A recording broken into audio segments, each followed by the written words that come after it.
Thank you all. I would like to make a couple of announcements. First off, we did have an executive session that was held on April 9th for a real estate discussion and legal discussion. And we also just had an executive session just before this meeting as well. We would like to make approval of the minutes. Anyone make a motion on that? I couldn't do that. And what the date was, March. March 18th. I make a motion to approve the minutes of March 18th. I'll second. Excuse me, I'll second. Any questions?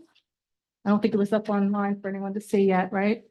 So, Did we already decide about putting the we didn't. I think it's a good idea, though. or how about Jackie, we're not putting that up, right? We did not put the draft minutes up online. The solicitor spoke to Kathy and myself and said that he does not feel that's appropriate and that should wait until after they're approved.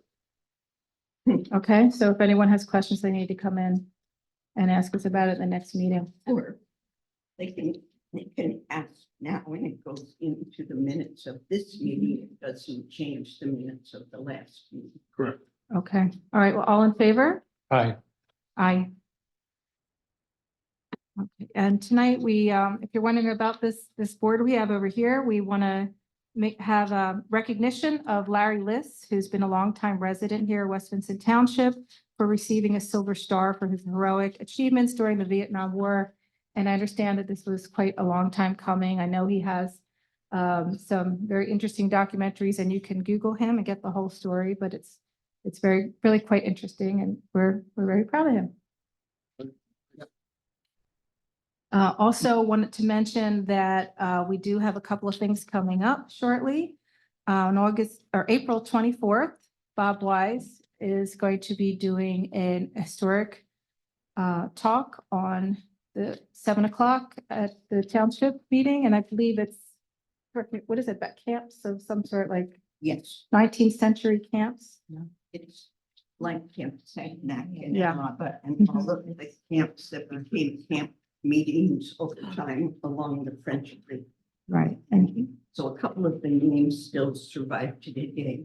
And a Okay. couple of them are in business, like, hello. Okay. But Bob has been studying those for years and is excited to share it with us. I know his last speech that he did was really, really well received and enjoyable. So hopefully people will come out for that. And also on May 4th, we have a shredding event and a battery recycling event. And that's going to be held at Ludwig's Corner in conjunction with Kristen Howard's office. So keep that on your books too, from 9 to 11. And they're all up on our website. Mhm. Absolutely, it all should be on our website. So it looks like by popular demand, we have, we reinstated the police report. So Corporal Butler, would Yes, you like to take the floor? absolutely. Thank you. You're Thank you for coming out. welcome. The March 2024 monthly report is as follows for the police department. Training, we had a firearms training this month. Summary totals for calls for service, 165. That's 165, excuse me. Number of crimes investigated was 7. Number of arrests was 3, including driving under the influence, disturbing the peace, and simple assault, harassment, and disorderly conduct as 1 incident. Number of traffic stops, 31, and number of accidents investigated was 7. And that concludes the monthly report for 2024. Thank you very much. Anyone you. have any questions? Okay, Thank you. Good night. thank you very much. And Jackie, if we could have the treasurer's report, please. Okay, the total balance of all the township funds for the month of March, $990,280.60, and there's a breakout of all of the funds on my summary sheet. Any comments or questions? Yeah. Okay, I see on the treasurer's report that there's funds for this year and then for the same month last year. If Jamie for makes me, I sure would it's use used. the prior month because I made comments about that change. Yeah, and we were very appreciative that she did that because that was something that Jamie Jamie asked McVicker me had to been do. asking to Which do. is fine. Yeah, You can leave it at, I have to write them in to get somewhere. so hopefully that's helpful. I went through all these and I send in a list of comments. And so comment one was the beginning cash balance for the general fund was $400,000, and then there was $300,000 of income. And you might think the ending cash balance would be 785,000, but no, it was 300, some 354,000. I Now, did respond to your email, John. I answered all these questions. it did answer them. Mhm. That's not my issue. Okay. Okay, so you said one thing that money was transferred to the capital equipment fund, 100,000 was transferred to the capital equipment fund. 100,000, yeah. But it never showed up in the income statement. It's not in the budget. It was And last if you, month. go ahead. It was done last month and it did show up on the reports. You can see it going out of the general fund and into the equipment fund. That was FEMA, right? It was $100,000, yeah. Mhm, FEMA. But this, I had this report that you gave me actually January through April, and I think it's all zero. January through April 24, and it's all here, it's all zero. It's not that you could say it, Sure. but maybe you What's have, the maybe date? it's got overlooked. What was the date through April what? This is April 15th, so it includes all of March plus half of April. Okay, so And I just have this handy, but it Okay. wasn't, didn't show up in March but either. it may have been after April 15th. They've been after April Yeah. 15th, I have to pull the Today- bank. but you said it reduced the March, reduced the March cash balance, you said. So, yeah, that's, now, in bookkeeping, if you don't do a journal an entry to, I did have an entry, expense. John. I did an entry. I did a transfer from the general fund to the equipment fund for $100,000. okay, I couldn't find it. Okay, well, I will email it to you tomorrow. Okay. I mentioned that, well, do you think the board should approve these $200,000 transfers? I did let the board, or I at least talk to some of them, but it's not a purchase, John. It's a transfer. We I- have budgeted items coming out of our equipment fund. That fund had not had money put into it for a while. I needed to put money into it because we've got 3 trucks coming in and I need money in there to pay for them. The They're answer already is on yes, the order. board Pardon? the answer is yes, the board should be approving those transfers. Yeah, because particularly since We it's not do in the know budget. about that transfer. Is Um, there anything else we can help you with, John? Well, Yeah, gotta look, he's not done yet, right? pardon? You're not quite done. No, I'm not. right? Then I said there was some missing pages. So in this thing you put online, there was no open space for 2024, right? For some reason, you went to 23. But, so that's missing. I thought that was up there. No, And then I believe it is. for the monthly, it's not. things like page set, the total of the expenses and the net income, that's missing. So some analysis gets a little bit harder to do here. You're talking about page 9. It's there. Yes, 7 and 9, 7, 8, 9. 7, 8, 9 are up there. I couldn't find it online Okay, well, they're there because we double checked that after I got your email. after I got my meeting. Okay. Next, I see we've added another fund. This But by you say we, you mean. For the credit card. For the board, credit card. somebody added Right. the We- township. We approved that. We approved the credit So card. we now have a Citadel Master Fund. Okay, you approved, it says here, the board approved accepting Visa card and MasterCard. Through Citadel, Pardon? through a Citadel contract. Yes, with Citadel. They never approved establishing a new fund, Well, a new bank account, a new budget, and this fund has income. It's weird now, I think. well, because. There's you're paying- engineering expenses in the general fund. And if you pay by check, the income is to the general fund. if you pay by MasterCard, it goes to the Goes into- Citadel Fund. Yes, it does, but it still gets allocated where it needs to go, just in a different fund. It's just like, it has the same chart of accounts that the general fund has, that the open space fund has. So if somebody comes in and pays for a building permit, it gets applied to building permits under the Citadel account. It's done that way because we have a Visa MasterCard machine through Citadel. And so any money that gets paid to that machine automatically dumps into the Citadel account. Yeah, why don't you have it automatically dump into the general Victory fund? doesn't do it. Victory Bank doesn't do it.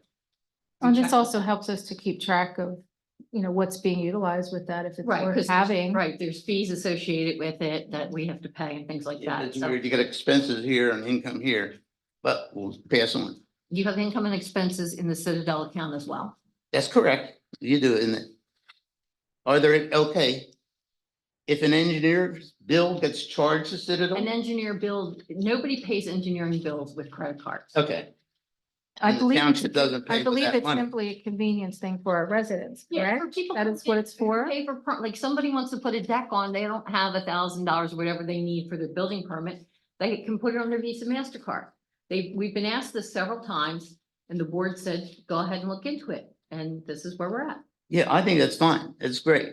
But nobody's coming in to pay. Establishing engineering another bill. fund is, I think, is just a complication, but you're gonna live with that.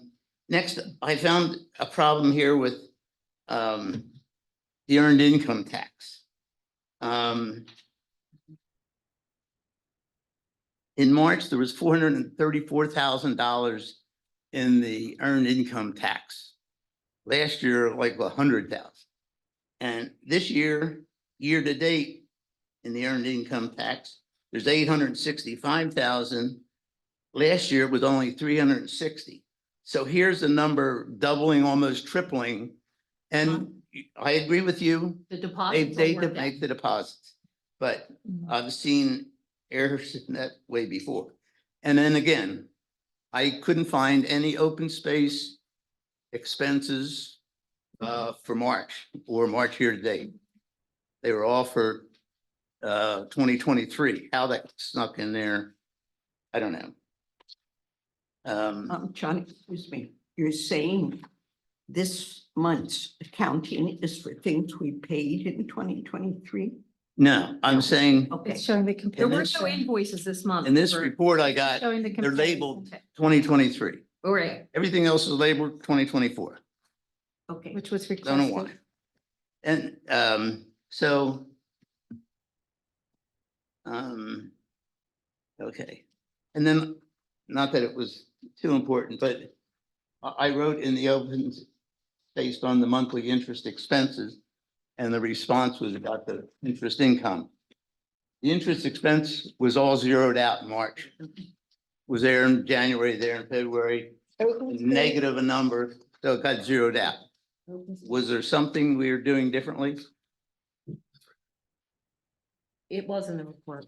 Pardon? The open space invoice for the $100,000 was in the report. Okay, I'm talking about, we paid $189,000, no, I'm sorry. $189 Right. a month. It's right here. Okay, I wonder if it would be easier to read your email with the responses, because all these were Well, answered. I wonder I if it would was be easier to gonna- just read that. I would Here's the suggest, open space bill list for 2024. It's on there. But this was part of my report. it's in the, one of these. In our packet. Unfortunately, there's an awful lot of pages 1 and 2, so it's very hard to find Well, things. you have to look at the top to see what fund you're looking at. Oh, yeah, and I Every time you found, Run a different fund, it has a different. page I number. understand that. all right. Mhm. Okay, and so I did get, I couldn't find the budgets being applied anywhere. And so Jackie did send me a budget for the general fund. Budget versus actual for the. For 110 days worth of the budget, some percentage of the year, which I guess I could multiply out times some percentage and get to the annual budget. But it didn't seem like I could do that. But it would be handy to have the budget for all the funds. And it used to, at one time, you would put the annual budget in And I Well, can't do find do that. And we used to do the budget versus actual and the P and Ls. And then the complaint I got was that it's too long and you have to scroll through too many papers to get to what you need. So I tried to scale it back down. So if you want me to put that back in, I'll be happy to do that, but it's gonna make the report a lot longer. Well, it'd be a column. It wouldn't add more pages, to my knowledge. No, because it's a separate report. It's a budget versus actual. It's a report I have to print. And it will print the entire budget versus the actual. Because like on this, it just says expenses and budget. That's different. That's different? Okay. And then, of course, I said it would be helpful to see the balance sheet, but you said I can't because it's a legal issue. My solicitor has So advised maybe us David not can to answer do that. that until the audit's done. That's the legal, I'm after the legal issue. I mean, you can say you don't want to do it. I didn't say I didn't want to do it. We wanted I to was be advised exact. not to do it by What? my We counsel. want it to be accurate, so we need the audit to be. But we Right, we don't want to give you anything that's not correct. Well, we need the. audit. And that'll change, if the balance sheet changes, doesn't the income state change? I don't know, I'm not an accountant. Well, you want that to, so you want one to be accurate, but you don't care about the other. Is that where we're at? I'm not agreeing to your characterization, John. I So, think it would be good if our income was accurate. Yeah, Yeah, we can absolutely. Okay. but if that's available, maybe we could learn more about the finances of the township. Well, I and think- what, my question is, what's up on the website are the things that he asked about that you had to send, did you update them there? The things that might have been missing or whatnot? Yeah, we checked. Is it all updated on the website? Okay, Kathy great. checked, right? Yeah. Yep. They're there. You checked what? I'm just asking to make sure that the things that you were concerned about, if they had to be corrected or there were additions are put on the website, and I believe they have them. So that other people than just you can see them correctly. So did the answer you got from Jackie, did it say, by the way, we put the 3 missing pages up on the website or something, so you would know? Well, I They didn't look weren't. up further. I just know if the answer is like, it's a legal issue. I just wondered what the answer was. Okay, What's the legal issue? good question. So if you want to put it up because it may not be accurate, that's not a legal issue. It's not just, Can Should we give some time to I think we should Julie? work out a better process because I want to hear what questions he's asked, and I think everybody else would like to know what he's concerned about and what our answer is. So I don't think we do it as a Mhm. just a one-on-one discussion between, so I appreciate John bringing it to our attention. Right, and I think that the way he emailed it and Jackie succinctly answered each of those questions was great. Maybe we should just share that question and I answer. think you could even share it with other members of the board. Would he? but did it doesn't everyone have get my that? response. I You didn't had get, questions and she had a response, and my response Right. is that it didn't answer the question. Or did you do the open space twenty twenty-four budget and put that, or actual and put that online? The open space budget versus actual? No, I'm sorry, the open space twenty twenty-four expenses. It was. I just showed it to you. It was, Bernie, give that. to me. no, it was sent to all of us. Here it is. It's in here. Here you are, at 2:22. Right here. Yep. This is it. Okay, Open well, it was space sent to all of us at John. 2:22. Oh, is that just the interest?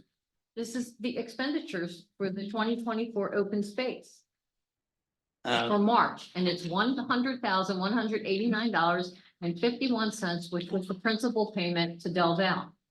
Okay, here's what I downloaded this, and it says here. March twenty twenty-three, March 2024. so. That's on the website. Kathy Yeah. printed them from the website. This, I don't know what this is. That's part of the expenditures list. If you go past the general fund expenditures, the sheets behind it are for open space, equipment fund, and all the other funds. It's all in the back of the expenditure. Here it goes from twenty twenty-three back to twenty twenty-four, it just quirky year got stuck in there. Don, do you mind if we give someone else a chance? And if you still have some questions, we can get back to you? Sure. Okay, thanks so much, John. Julia, did you have Yeah, questions as well? I do. And I never speak during this part of. the That's okay, we're giving you a It's not chance. my thing. Hi, Julia Brendel, 2472 Flowing Springs Road. So I have two questions. I just want to point out, Jackie, I think you made a mistake when you gave us the total of all of our funds. You wrote the bottom number in the right-hand corner. You said 990,280. Right. Yeah, I'm like, that sounds really bad. That was this. Yep, that was the summary of that non-township funds for 2023. So my question actually is, when I'm looking at this piece of paper, so the total funds for 2023, the numbers that are on there, were those basically, that's like the ending balance in those funds as of December 31st, 2023? No, those were the balances as of the end of March. No, in 2023, total funds 2023. Yeah. Okay, so that's the end of March. So basically it's a year-to-year comparison. Yes. Okay. That's what I was asked to do. Okay, all right. Well, no, I just wanted to understand what that was. So, okay, well, that makes sense. Yeah, I just wanted to point that out. We have more than $990,000 in our accounts. I hope. Yeah. That's all. Thank you for mentioning Thank that. Sorry. I got. Jamie, did you have something or you just? Okay, we'll move on. All right, thank you. That was just the treasures, right? So we need the expenditure summary, please.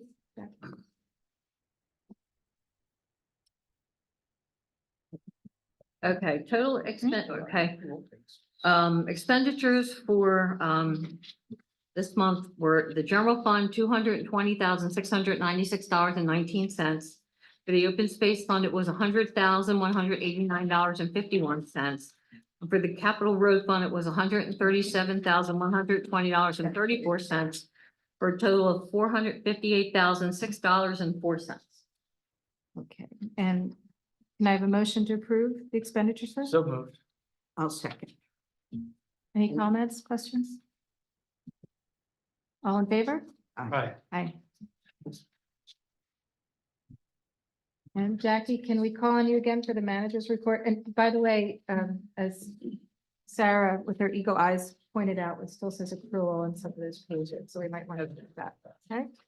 Can we manager's report, please? Okay, the Rikert water issues are still under investigation. Norm and Mike went out there on Friday to walk the property. Previous to that, Dave and Matt Spellman went out and walked the property. I'm waiting for a letter from Norm to address the specific water issues on the Rikert property so we can adequately address. Mr. and Mrs. Liz contacted me regarding their distress about the large drainage basin constructed on their front lawn as part of the Janie Lane Drainage Project.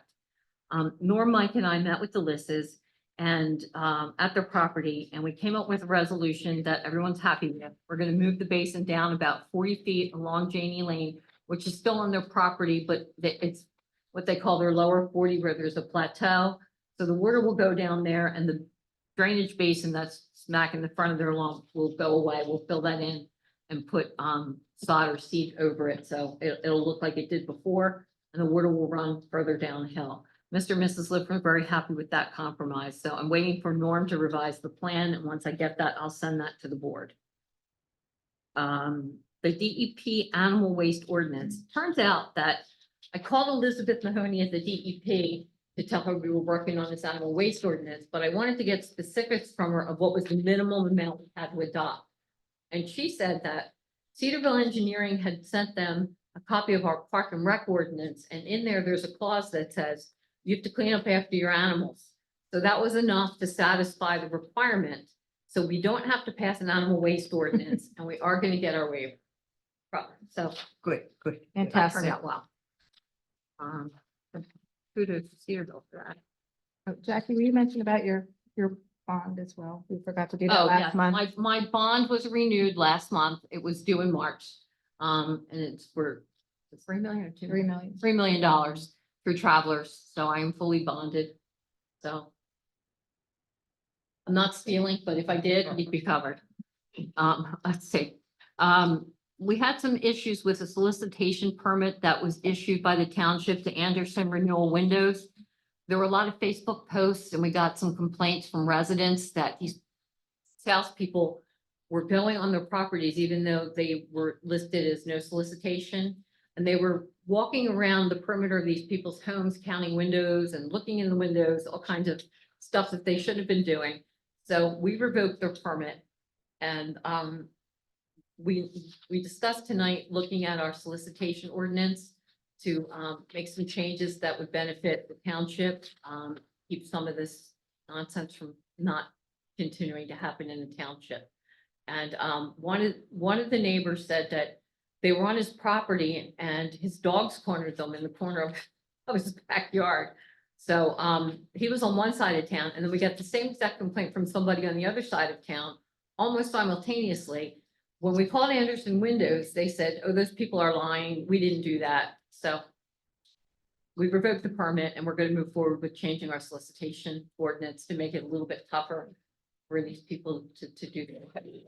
If I can interject, Dave, Yes. I'm not suggesting anything at all, so don't get me wrong, but in some states, there's the castle doctrine, where if somebody comes onto your property and is doing something more than knocking on your front door, that they can be Self-defense, self-defense. protecting property. Is Pennsylvania one of We those will states? I'm not, I I don't recommend I it. don't think that it is. Okay, all right. It just, it just hits me, people are out roaming around on somebody's property that, Sounds like they had Takes a some lot of- attack dogs, though, that they could have been unhappy. And they wanted us to refund the permit fee, and we said no because of all the aggravation it caused and all the calls to the township and the calls we had to make to Anderson Windows. It was a lot of administrative Yeah. costs, so we did not refund their permit fee. So we cannot prohibit solicitation. You can regulate solicitation. So what I've seen in many other townships is they develop what's called a no-knock ordinance or no-knock list that residents can sign up for. It's maintained by the chief of police. And whenever a solicitor wants to get a solicitation license, they're given the no-knock list. And if they violate the no-knock list, then a complaint is made to the police department. And that usually has the effect of preventing a number of these unwanted solicitations. As property owners, you can still post your property as no solicitations. But it goes a long way to help curtail it. So that's what I recommend. I'll put a draft together. I have to take a look at our current ordinance to see whether or not we could just amend it, add that to it. But that's the most effective way to control it as best we can under the law. And you, of course, you can still, for political and for religious reasons, you can still Religious solicit. solicitors are permitted even without the no-knock. And the school district census. Oh, Yeah, that's- well, there's certain things yes, are no. permitted by law. Like, if we're talking about commercial speech would be those that are soliciting you for windows or selling product. And that's what can be regulated. So, And can we If- regulate the clearances that the people have that are up for the permit? Well, we How can would- We handle that. we would put that in the ordinance, strengthen who qualifies to be a solicitor, and we could provide what crimes, if they have a criminal history, what crimes would prohibit them from being solicitors. So we can put that, we have to be, Okay. what we have now is very broad and very unenforceable, so we need to be specific as to the type of crime, and obviously any violent crime, any fraud or crimes involving dishonesty, we can put in there. So we have to be specific. Well, I'll suggest. And then we would be creating a process whereby the police would do a check on everybody who would get a solicitation permit. Yeah, we'd have to do the background checks for all those that are, Okay, which we do now, Mhm. but we don't have, But we can't do anything about it if we find out that they were, yeah, because our ordinance doesn't Burglar. say what happens if you're a bad guy. Yeah. We don't say what happens. We have to say.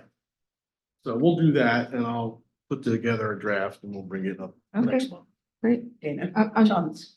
Okay, were you done, Jackie, or with the minutes report, or do you want? You mean about the solicitation permit? I didn't know if you had more to, do Yeah, I have more in my report, but you want to wait till you've done the report, or is that okay? It'll be quick. Okay. I just want to make sure I heard straight. No matter what, we're still going to have the ability to knock on doors for political purposes and Absolutely. religious purposes. That we can't. Yeah. prohibit. Yeah, that's All good. a right that you have. Okay, the mold remediation, at the request of the board, I had a company come out and do mold testing on April 11th. They will report back with their findings, what type of mold it is. Of course, if it's black mold, it's a bigger problem than if it's just other types of mold. Once they know what they're dealing with, they will give us a proposal on how to remediate it. And once I get that information, I will forward it to the board, and I guess you can consider that at our next meeting. The Byron Station basin repairs, there was a builder, Lennar, who built that project actually, and Arrow was our engineer at the time. And they walked away from the project and they left 2 of the basins in disrepair. And so I've been working with Arrow to get in touch with Lennar to get them to come back and fix these basins and the other punch list items that are still outstanding. We did finally hear from Lennar, and I believe that they're going to start working on this moving forward. And if they don't, I guess then it'll become a legal issue, and we'll discuss that with Dave.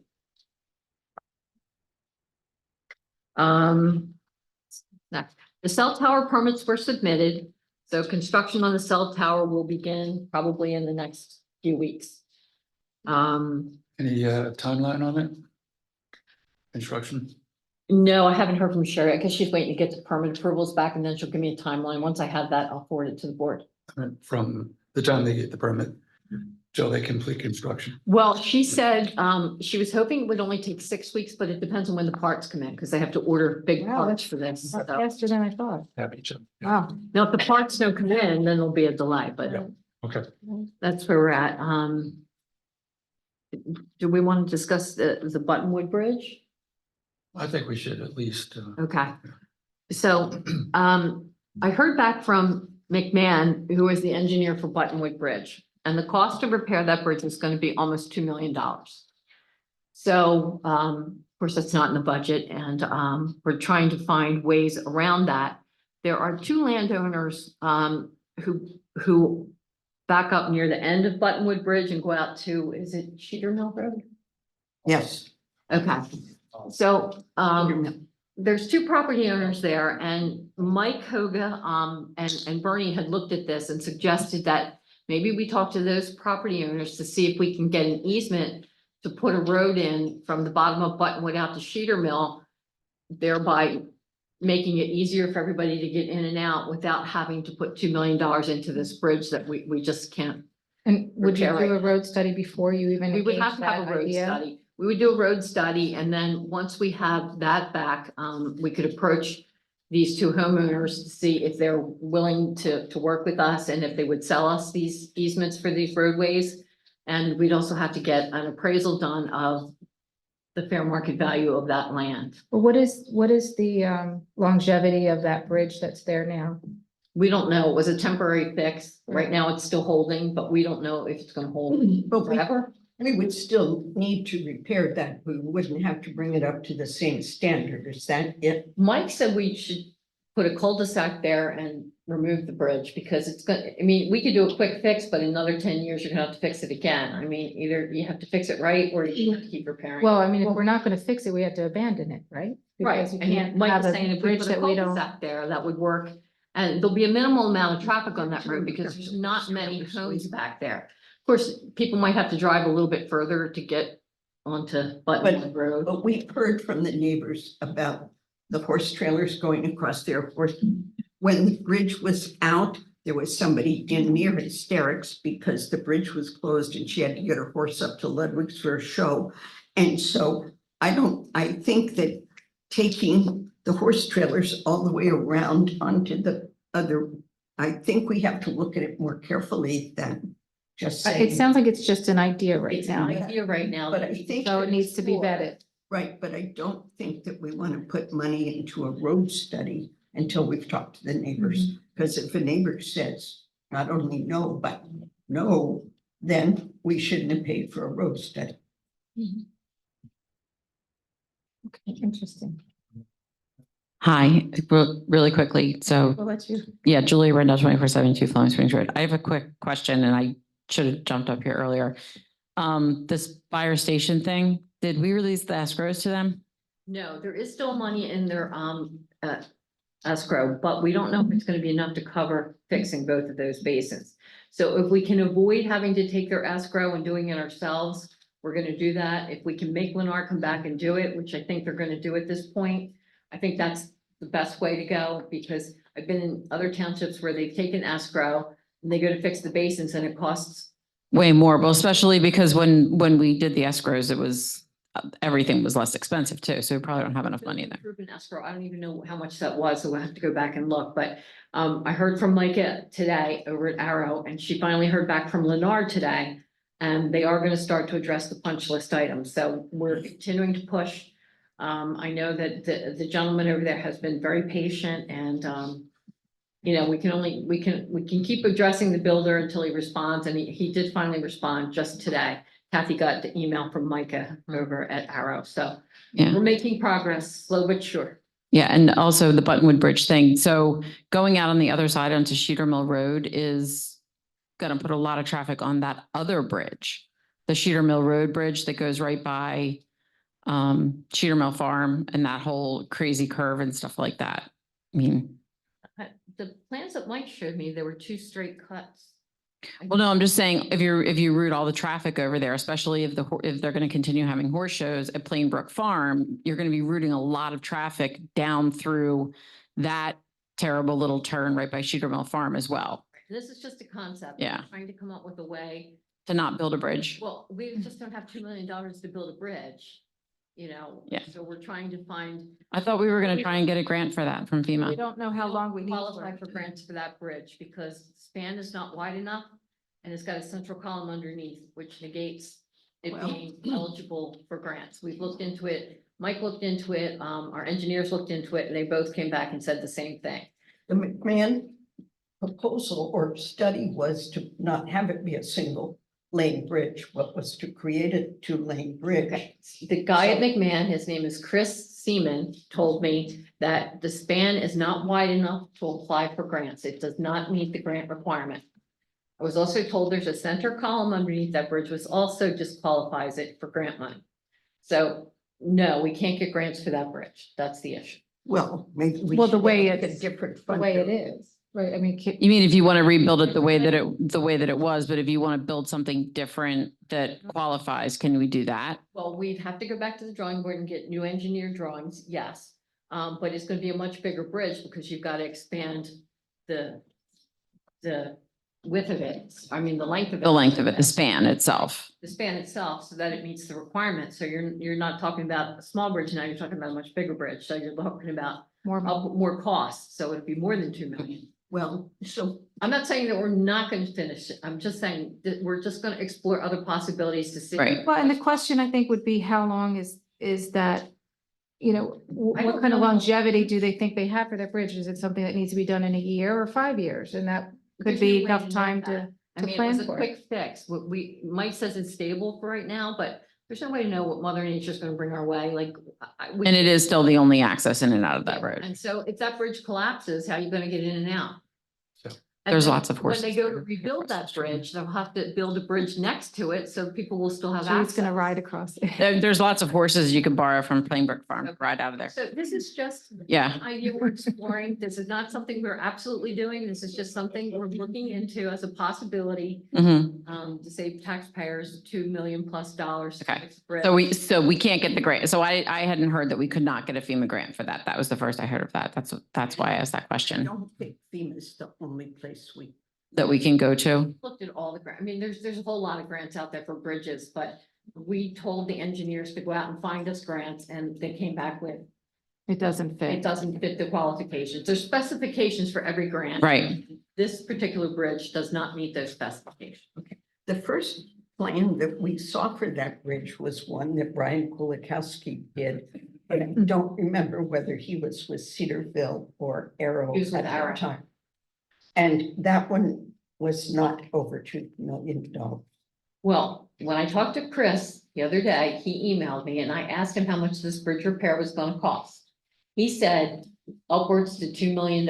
And that was the plan that That's the McMahon plan that had made. McMahon put together. So I'm talking about, have you gone back and re-looked the Arrow plan that was less. I remember there was a Well, it was problem many with years it. ago when Arrow did that. Prices have gone way I up. understand, but it still might have some viable options in the plan. I can look to see if we can find it. Something but that's then different. we'll have to pay. Yeah, let me ask you a and question. the Old plans versus. the I mean, new I'm not ones. trying to say Yes, go ahead, anything you- poor people on Buttonwood Road. What about a metal bridge? I tried to get a Corps of Engineer pontoon bridge. You, James can help us. Like that would, No, what do you think, what do you guys think of that? Erica talked to the local Army Corps of Engineers around Mm-hmm. here about having a backup bridge for us. Right, And, you know, one of those ones that you fold out. Yeah. okay. All right, enough about the All bridge. right, I don't think we're gonna settle that in this We're exploring our options. discussion, but we're Trying to definitely see what looking. else is out there. Yeah. Did you have And- anything more for us there, Jackie? I just want to give Jackie the data point that McMahon had the Arrow plan, because part of their comments related to the cost of putting a new road through the pasture instead of putting the end of the bridge very close to the existing road. So we might not have it, but we know that McMahon looked at it when they did their. Okay, plan. well, So- then I'm sure they took that into consideration. Right, but I'd like us to take it into consideration. I'm gonna let you go ahead and have your comment. In the future, we're gonna try to get through the manager's report and then ask all the questions, but since everyone else had a chance, please, let's finish up with Buttonwood. Chris Sarasoli, 37 Buttonwood Lane. I did a little bit of research with that bridge. That bridge is about 100 years old. And in the 80s, the locals said that there really wasn't many repairs done to that bridge. And it really was a single owner farm use bridge. It was built with those specifications. And there was a homeowners association on that road. And the residents were going to try to foot the bill for that bridge. And at the time, it was like 250,000. But I don't know what the specifications, but everybody was concerned when Jan decided to divide that property, and you have Gill House and you have that stable. The amount of traffic on that little bridge is really incredible now. And it was way more than I think what anybody really thought back in the 80s. And it's sort of strange to me why the township would even approve that subdivision with that bridge. I mean, that's like the $64,000 question to me. Or that we How did adopted that that ever bridge, happen? why we ever adopted that bridge. Or There's- why did they even allowed to do that? Yeah. You know, so that's all. Interesting. Yeah, I'm sorry, nobody's here who Thank you. has that history. Apparently it was an active time in the town. Okay, and last thing on my report is the 401A. The RFP for the 401A is out for bid and the proposals are due by the end of the month. Once we have the results back, I will report back to the board. Okay, great. Do we have any other comments from the gallery? Nope. Okay, we're gonna move on to new business. And is there anybody who could flick the switch on that thing? Wait, Kathy, do you know how to get that on? We shut that off because it was blinding me. slide the little All right, thing in the front there. work. What happened? Oh, there's a bulb on. You probably tripped over the cord or something. There's no light Probably. going in her eyes yet. Yeah, if I could have just stood it. It's shown on the computer, Kath. There's no light on. Now, the light just came on, Kathy. Did it? Oh, Come, maybe it's take warming a up. Second, It'll be blinding in a minute. there it's coming. Oh, we're still working on bringing our Well, now you don't have to turn your head. off. audio visual into the whatever modern Whatever age this sounds is. Not very, not looking very clear. Oh, that's, no, it's totally not clear. I'm gonna roll That's the back. best way to get it. Whatever you need to do. I Yeah. can get No, it. no, I can just. Wherever you want to see. From Yeah, I was- Kathy said that her and Christina worked on it. That was the best they could get it. Still blurred. I don't think anyone could read it from back there anyway. Yeah. Defended people. Pet peeves today. Can we turn it? That's Yeah. right there. Hopefully we can do some of this. Right. Would that be better some way? Then it won't be on the recording. Then you won't have it on the recording. I'll try here. Uh-oh. I'm gonna break the plate. And we can post it. It's gonna be hard to read out. This is what they put up, the road plan Right. report, Hold it whatever right you there. call it. And she could If you- identify what work's been completed. Well, So In any you case, would have I mean. Oh, great. but you probably We're not don't gonna want to look get through there too to find in it, but detail that's here where it anyway. came. Printed out copies over there. What's happening, On and that I back think we've you tell mentioned it a people? few times that the There's, original plan. excuse me, that there's was copies of involved- this back there on the table. If anybody can't see that, there's Yeah, there's a copies. copy. Oh, good job, Julie. Yeah, you really should. I'm gonna just put it there. You want to use this Okay. notebook? I'll move that back. Sorry, and I'll try not to trip over Julia, Julia, will this, what's cheap a book on it? Huh? Cheap labor. Oh, my God. My luck. Sorry. Well, in any case, so the original plan that we had, I'm trying blinding now. The original plan that we had, included the fishing pier, which because of the problems that we're having with the pond, which really isn't a pond, it's really a retention basin, it's a man-made pond. And, it's really meant to let the water out, and it is doing that. We can't keep the water in. Right now, it looks pretty good because we had a lot of rain, but there are times it is very, very low. And we can sustain the fish in there. So because that was such a big part of the DCNR grant, we don't really want to lose that funding. That was about $250,000, that piece of it. We have a total of $750,000 that we were awarded. So we're trying to parse this out, and they did give us permission to change this a little bit. So it's not that we're throwing out the idea of the fishing pier. I think we would still like to have that happen, but there are a lot of grants out there which can help us with that at a later date, once we solve the pond issue, that could go in there and clean the invasives out and put the fishing pier in.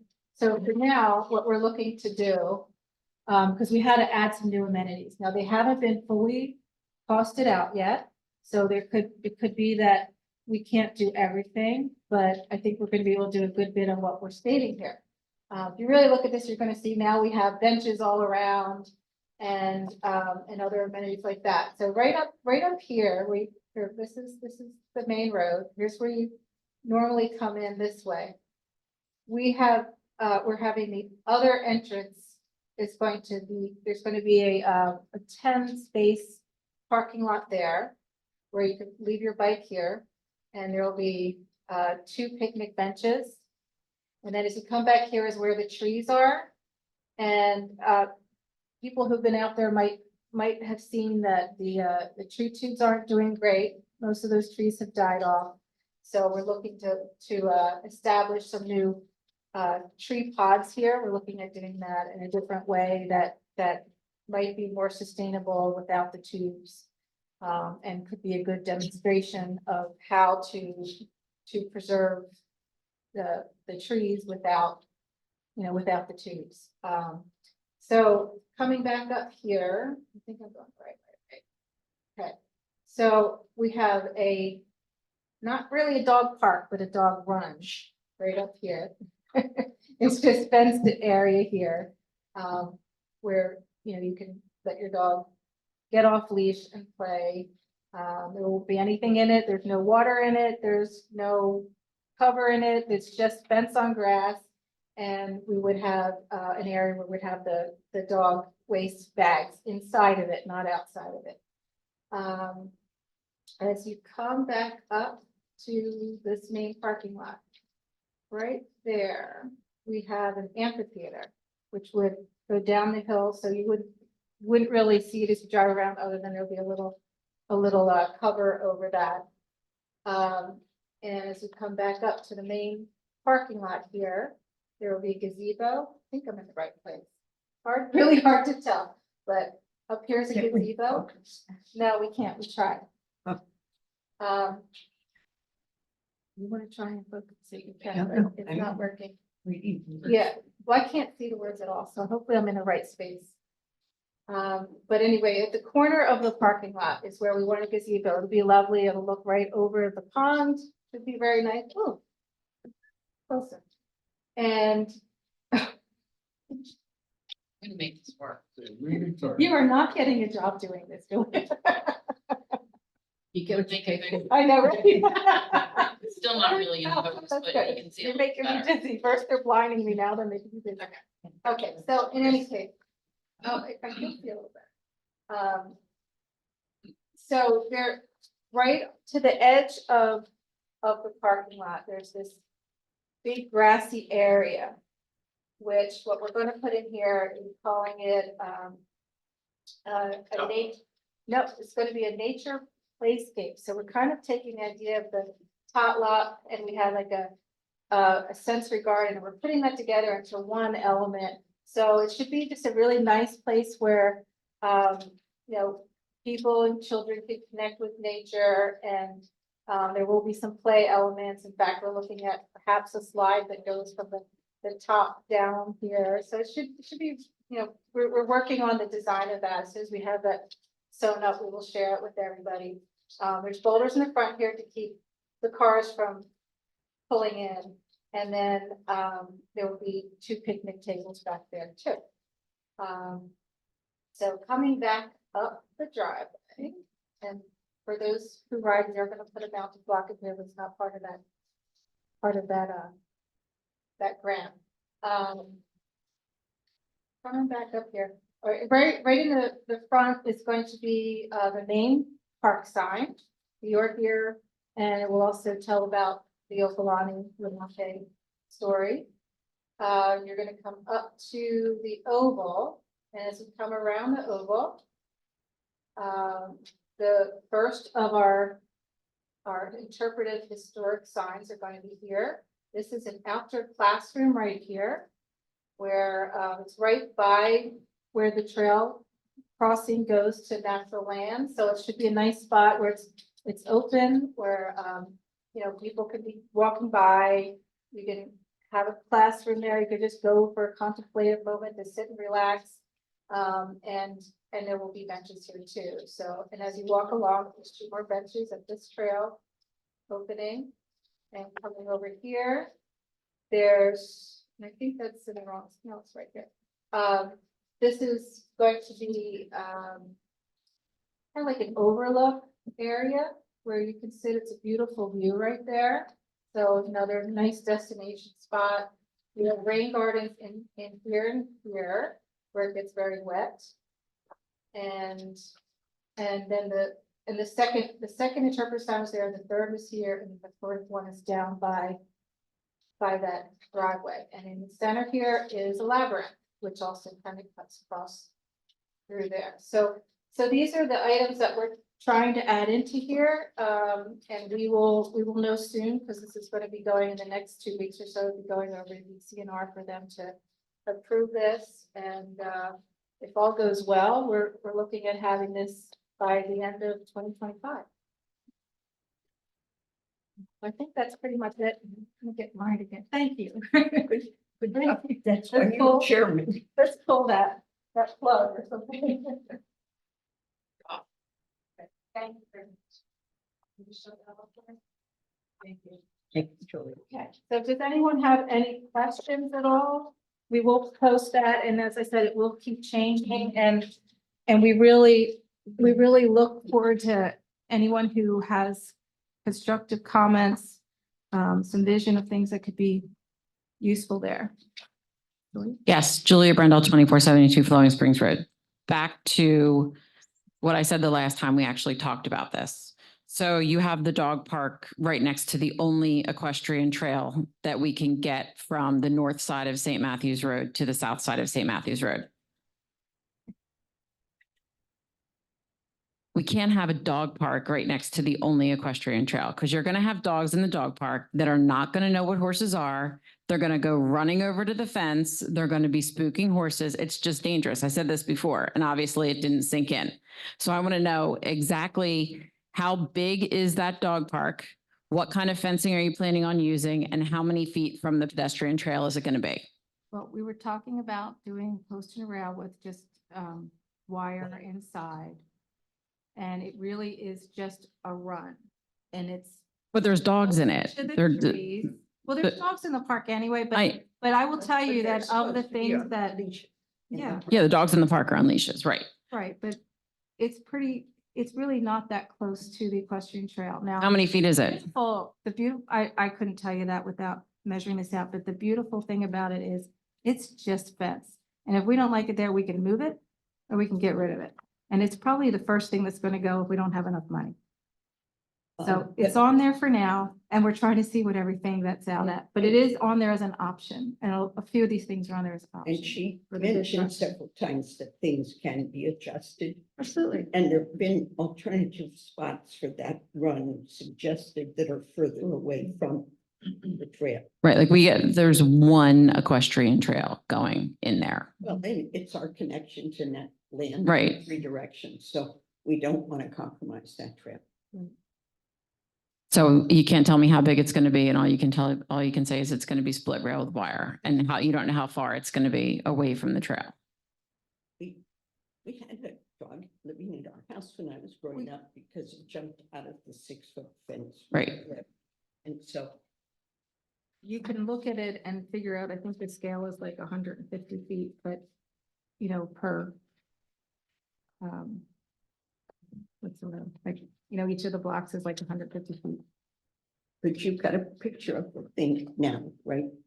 Well, I see as an oval. Yeah, that's all it shows. Well, I'll be happy to get more detail for you. And as I said, that is one of the elements that not everybody's thrilled about. We don't have anywhere in our township where people can go with their dog off leash. And we're trying to satisfy that, but Well, I mean, I don't like nothing against dog owners. I mean, I lived in Wayne, and you couldn't take your Sure. dog off leash, and we had the Kreuzberg Center over off of what road, Gulf Creek Road. And it was a huge field, and you could take your dog there, and it wasn't fenced in. And it was great. Like, don't we have anything like that here?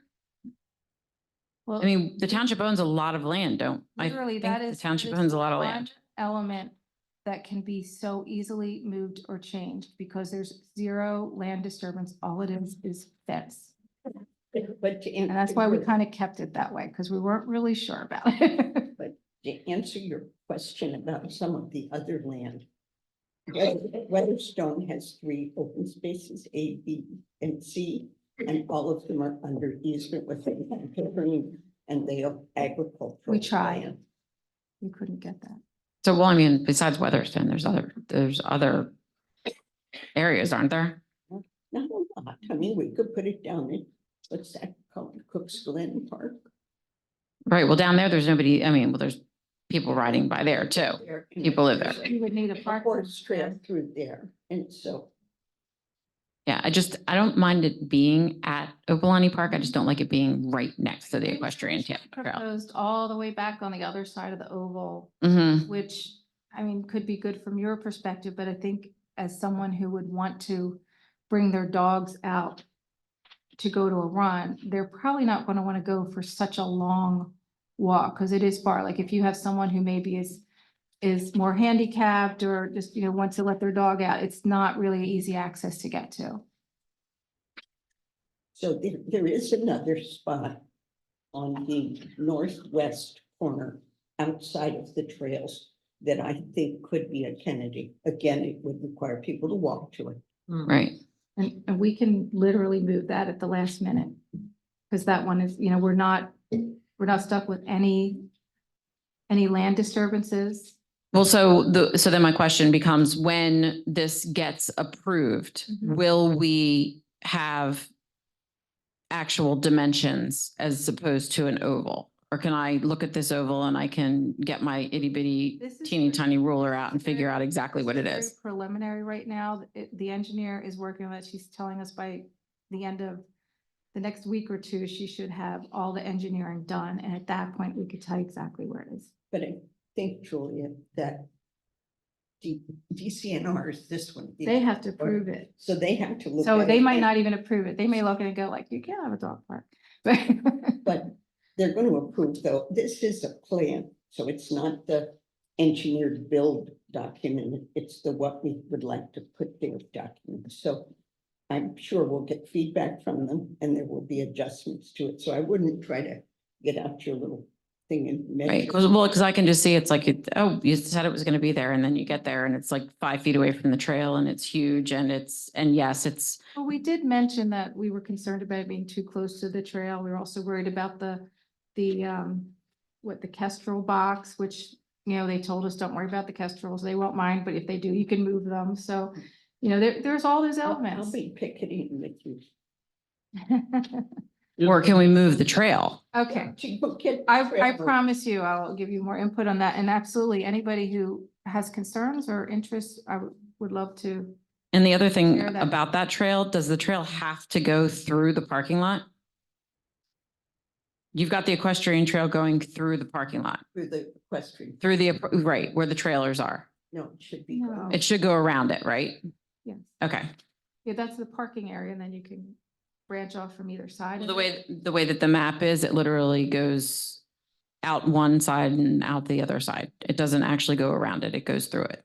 That wasn't it. We just got that one a few hours ago, and I don't think it was like that in our previous, right? Yeah. I think she made an error when she added the coloring in, so. Absolutely.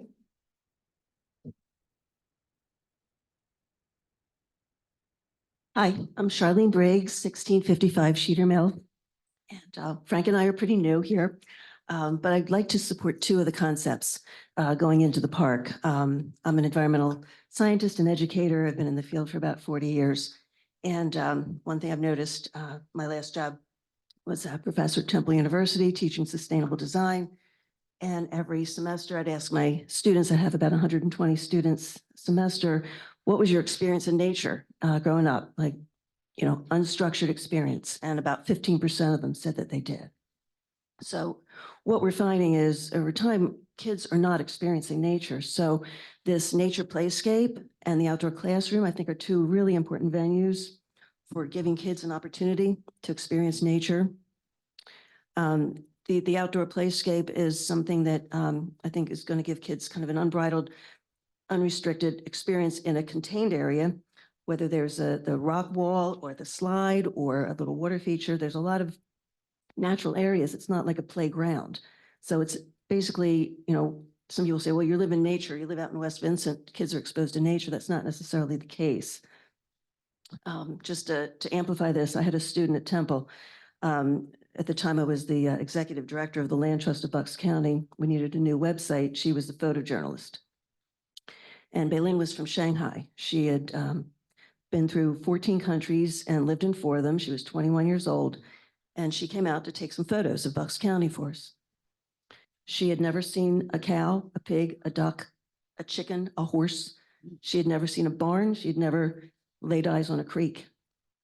And so I took her to the creek and she refused to put her hands in it. And I fished out the rocks and showed her the little macroinvertebrates that were there. And she ran screaming back to the car because the gnats found her and she thought she was going to get eaten alive by mosquitoes. But she was screaming the whole day in delight and sheer terror. But the most poignant moment, and the point I'm trying to make here, is we were walking one of our preserved farms and she was walking next to me. She stopped walking. And I turned around and she was just standing there and she was just paralyzed. She was like shaking. And I said, what's wrong? She said, I can't hear anything. I said, do you need to sit down? She said, no, I hear nothing. I've never heard nothing in my entire life. She said, this is what silence is?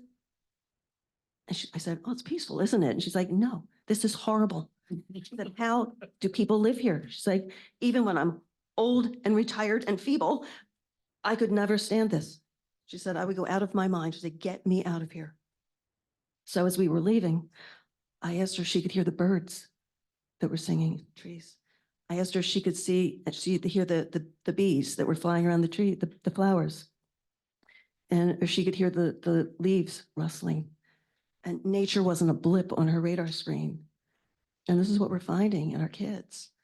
And yeah, we live in West Vincent, but it doesn't mean everybody's out in nature. So the more we can do to preserve the opportunity for kids to experience nature. Lynn had no experience in nature, therefore she had no relationship with it. She didn't understand it. She had no value on it. She wasn't in love with it, and she's likely not going to grow up to protect it. So we're all, I think, like Frank and I are new to the community. Maybe I'm preaching to the choir here, but my career has been environmental integrity and land preservation and conservation. And Frank's on board with that as well. But even if it is the choir, we don't know that that song is going to prevail. And I think the work that we do now is really imperative that we get kids out in nature so that we're launching stewards into the biosphere. So this nature playscape might seem like a little playground that's simple, but it's really not. It's giving kids an opportunity to really get their hands in nature, to build a fort out of sticks, to have a little quiet nook surrounded by plants where there's kids. They developed the Springbrook Farm outside of Westchester is full of, it caters to autistic and handicapped children. So I built a design to get large gardenscape that has a nook for the autistic kids to get into, so it's quiet. So we can provide opportunities for kids to experience nature in multiple ways here at Opelani. So I'm really encouraging us to focus on that now that we're in the kind of the 11th hour here before this goes out to bid. The outdoor classroom is another more of a long-term scope of environmental integrity. I've helped teachers and school districts help develop outdoor classrooms, but our outdoor classroom could be a venue for our local teachers to discuss how to design and develop and use these spaces. An outdoor classroom in the academic arena is a space directly outside the classroom, either natural or designed, that's used as a venue for teaching the entire curriculum. So kids can get exposed to nature by listening to the birds, or with teachers who know how to use an outdoor classroom, they can use this as an interdisciplinary multi-curricular venue for the kids. And research has showed Radnor Middle School is one of the schools used in the research that critical thinking skills, test scores improve, disposition toward critical thinking skills improve, but outdoor classrooms provide teachers a way to engage children in nature using nature as a foundational context for the curriculum. And in terms of our community, the outdoor classroom could be a venue for music, for workshops, for seasonal events and gatherings. So they're basically natural areas with natural seating, either facing a platform or in a circle. But I'd be happy to work with the engineers because I've helped develop them before. But I think these two elements of the design are really critical because they're giving kids experience in nature. And also that experience leads to a relationship with nature and the inclination to preserve it. So thank you. Charlie, Thank you. welcome, Yes. and thank you for your passion. And The outdoor classroom was originally conceived as someplace where adults who haven't had exposure to nature would come and have a little bit of education and do a nature walk through Opelani, looking at wild plants or edible weeds and stuff like that, and then come back and either make your own salad with what you picked up. Well, on that note, note- can you on that tell note- about I mean, this is not part of the grant But- funding, Yeah. because she's doing another, as part of the EAC, she's doing another program. Yeah, I'm a member of the EAC in the township, and I'm an herbalist. I have a certificate in ethical foraging and herbalism. I've been practicing herbalism my entire life, so I've been eating my backyard. And I promote a program called Meals and Medicines from the Landscape. So I talk about the role that these plants that we call weeds have in not only food and medicine for us, but also their ecological value, because they're food and medicine for all the other critters that we share the planet with. So I do weed walks. I'm doing one on May 19th at Opelani. If you want to learn how to eat your weeds in your backyard and make some nettle soup and some chickweed pesto and so forth. Chickweed's out now. It's a really good time to eat it. But I think it's important that we see what these plants are that are typically called broadleaf weeds. Got about 50 million acres in this nation that are sprayed with poison. So there's a lot of opportunities to provide more habitat for the other critters and also enjoy some meals and medicines along the way. Thank you very much. Thank you. Appreciate it. Okay. Okay. Are there any other comments, or please feel free to reach out to us if you do have anything that you feel you want to mention about this project. We're going to move on to traffic safety discussion on potholes. I think Ken?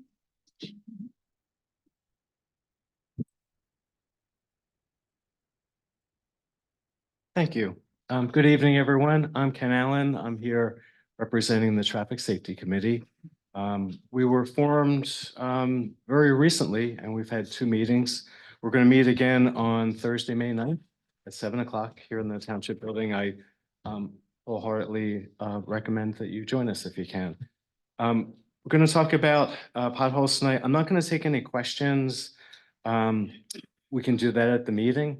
But I just wanted to give you really, this is a public service announcement more than anything. So Traffic Safety Committee has an agenda of various mandates that we've been looking at in this short amount of time that we've been together.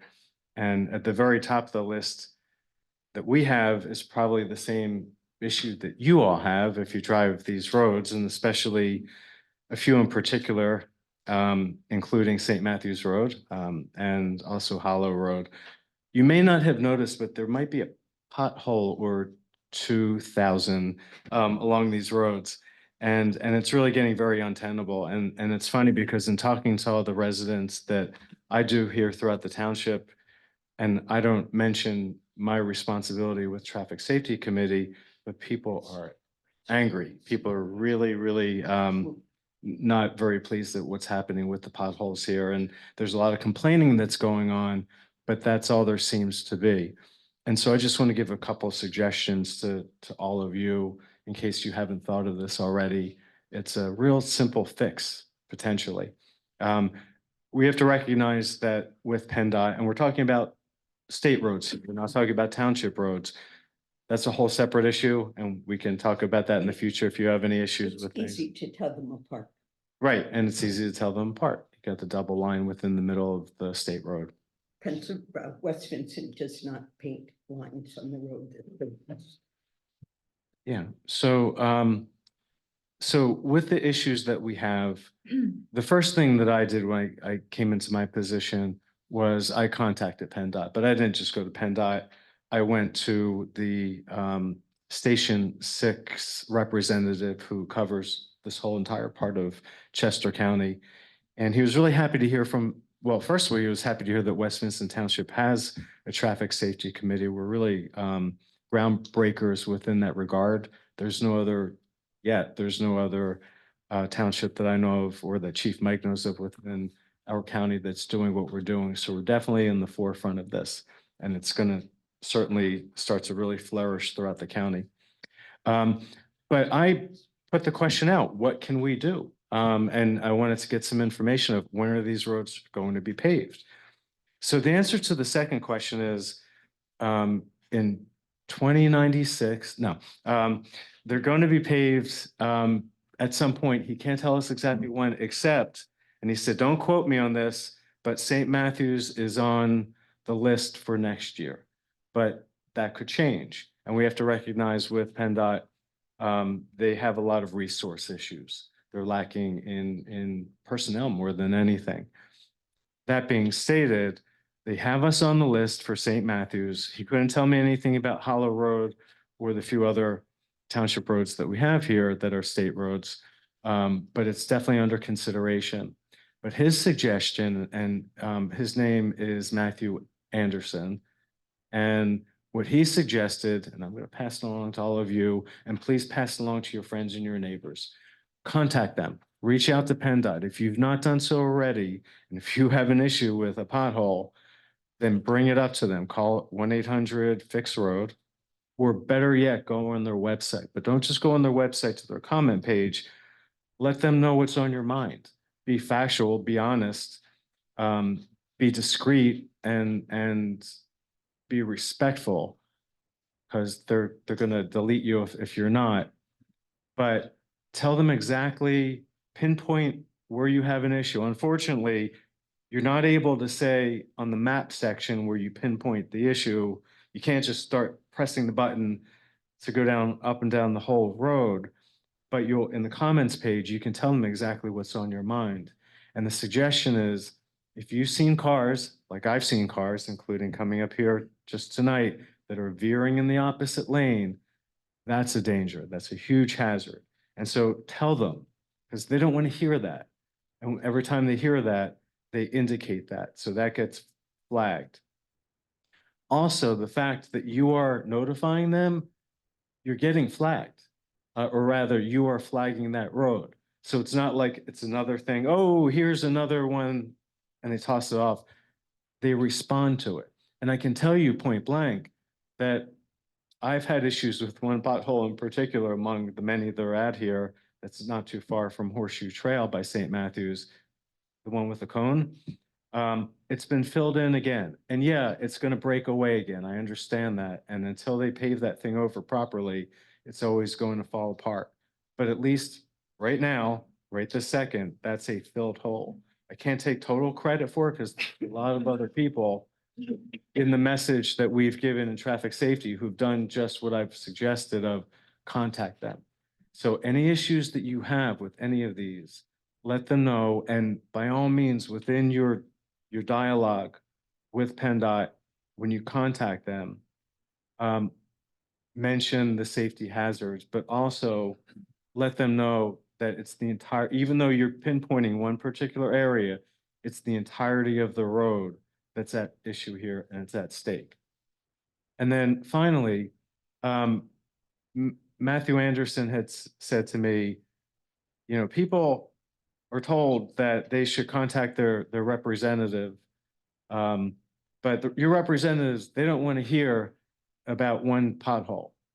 And I guess I'll agree with that. So the suggestion there is contact your representatives, Christine Howard and Katie Muth, and let them know the danger factor, just danger, danger, and danger, and let them know how dangerous these roads are from start to finish.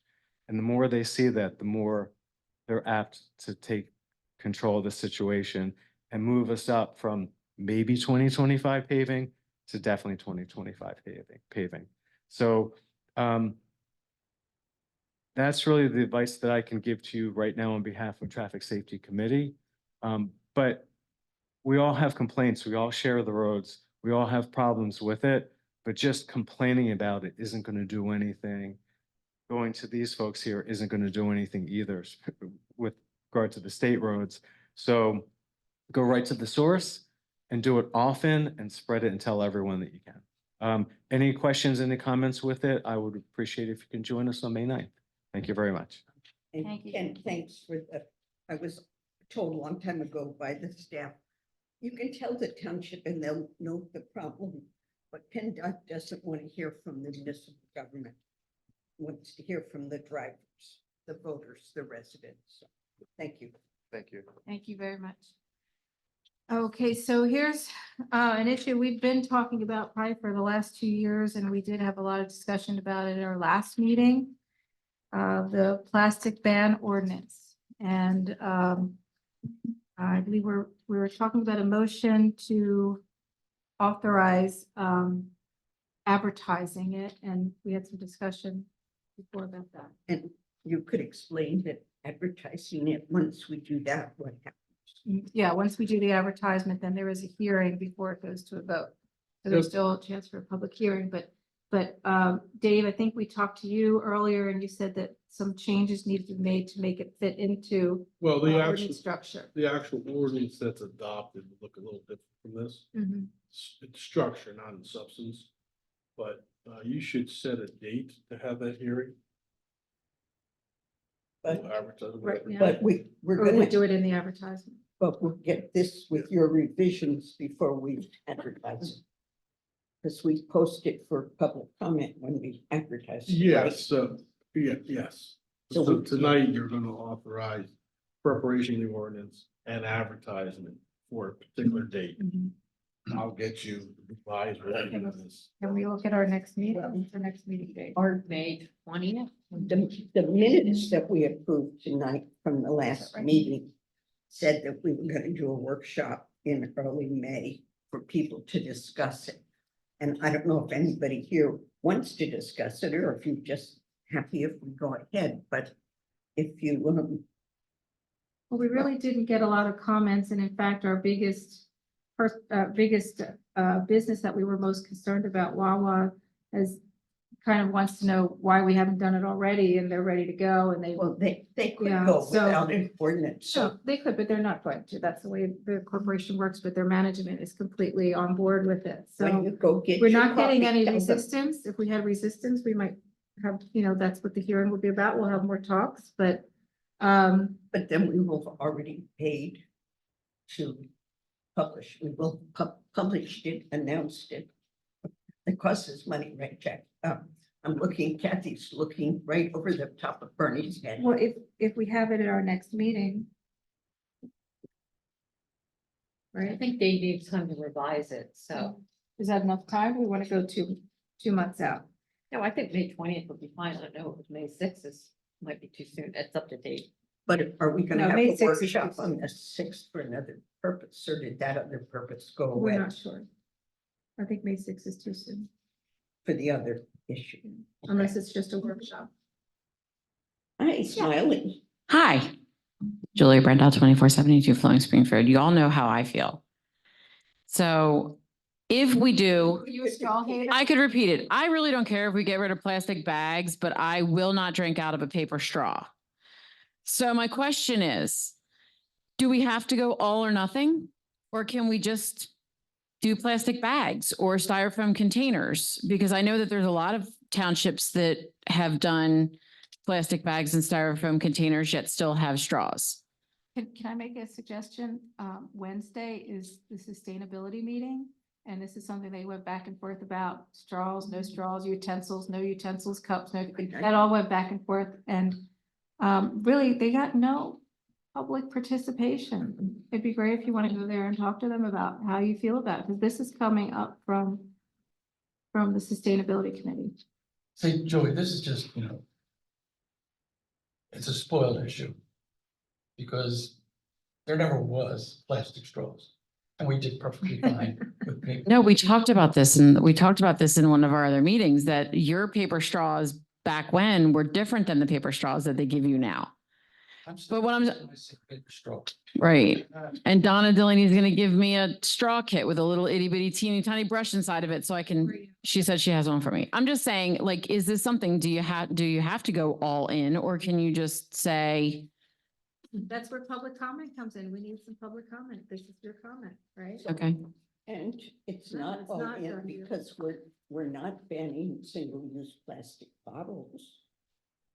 What do you see more on the side of the road? You could. Water bottles, Coke bottles, whatever. So we're doing a very limited thing here, but so it'd be easy to scratch out the straws. But then what are we trying to do? Our friend Brian Curry has been telling us how much it costs to produce the paper that we get as an alternative to the plastic, and how that's bad for the environment and stuff. So I keep hoping that more people who have read those things with more time and understanding than I have would share that with us. Is it a bad decision to trade one pollutant for another? Hmm.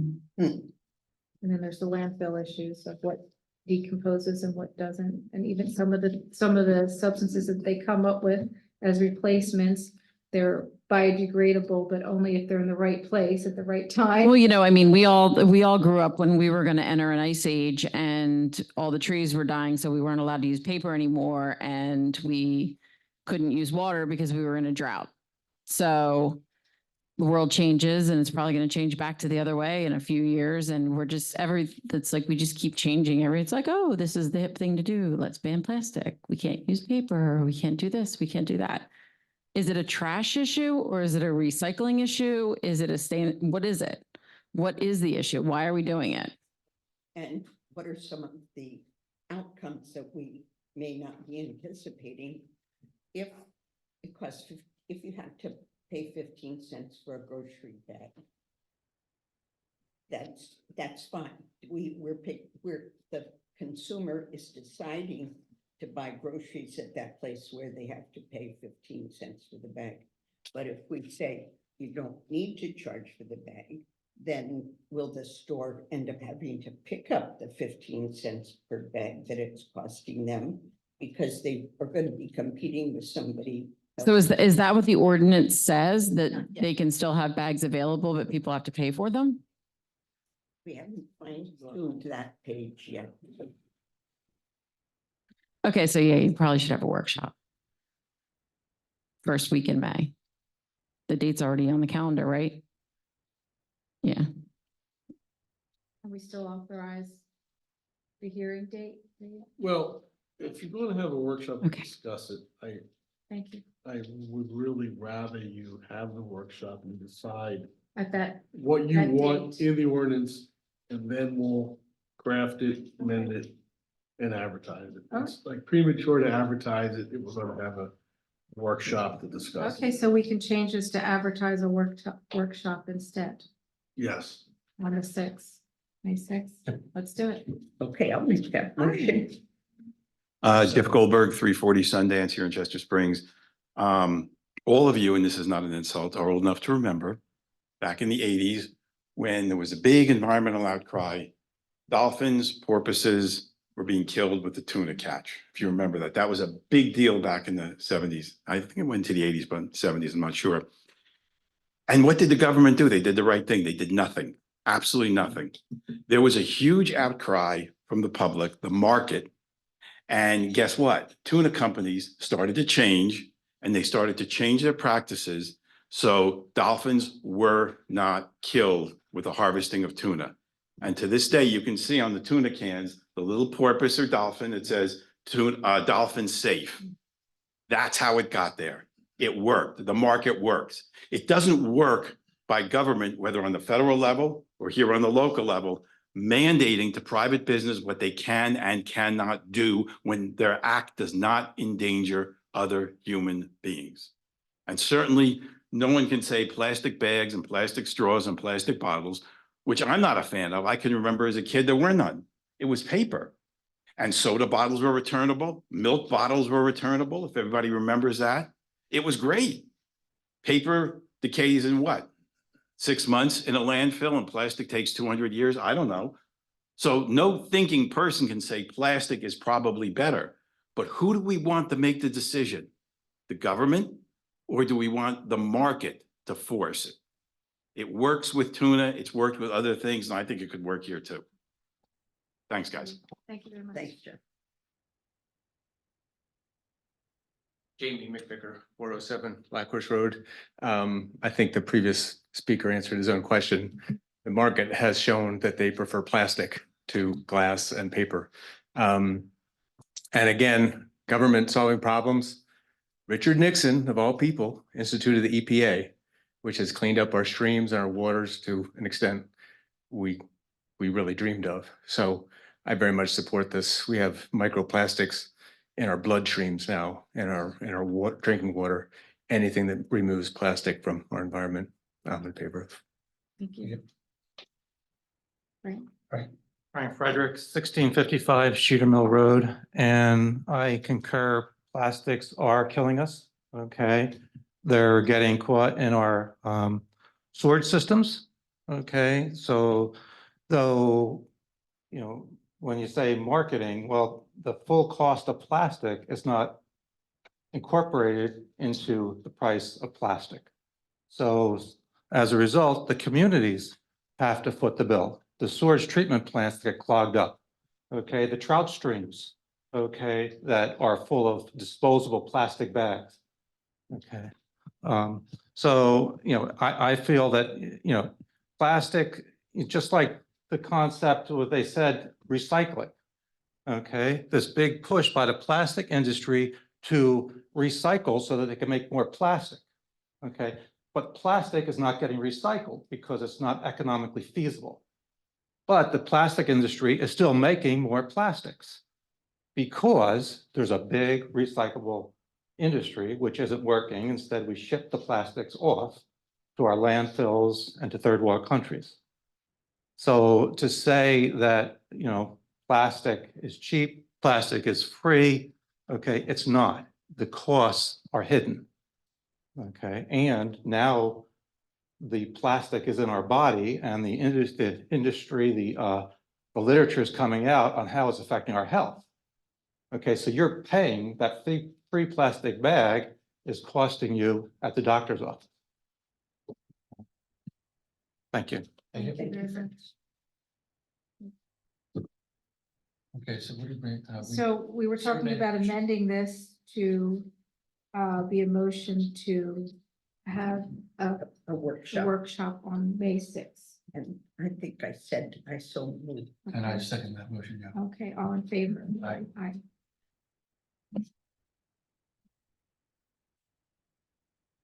Okay. Now we need a motion to approve the payment number 4 for J&K Excavating in the amount of 300, oh, nope. My glasses on, of 88, that's not a $300 sign, of $88,412.40 for the Janie Lane Drainage Fund. I'll do that because I remember approving payment 3. J&K Excavating in the amount of 88,000, as she said, $412.40 for the Janie Lane Drainage Project. And I'll second the motion. All in favor? Aye. Aye.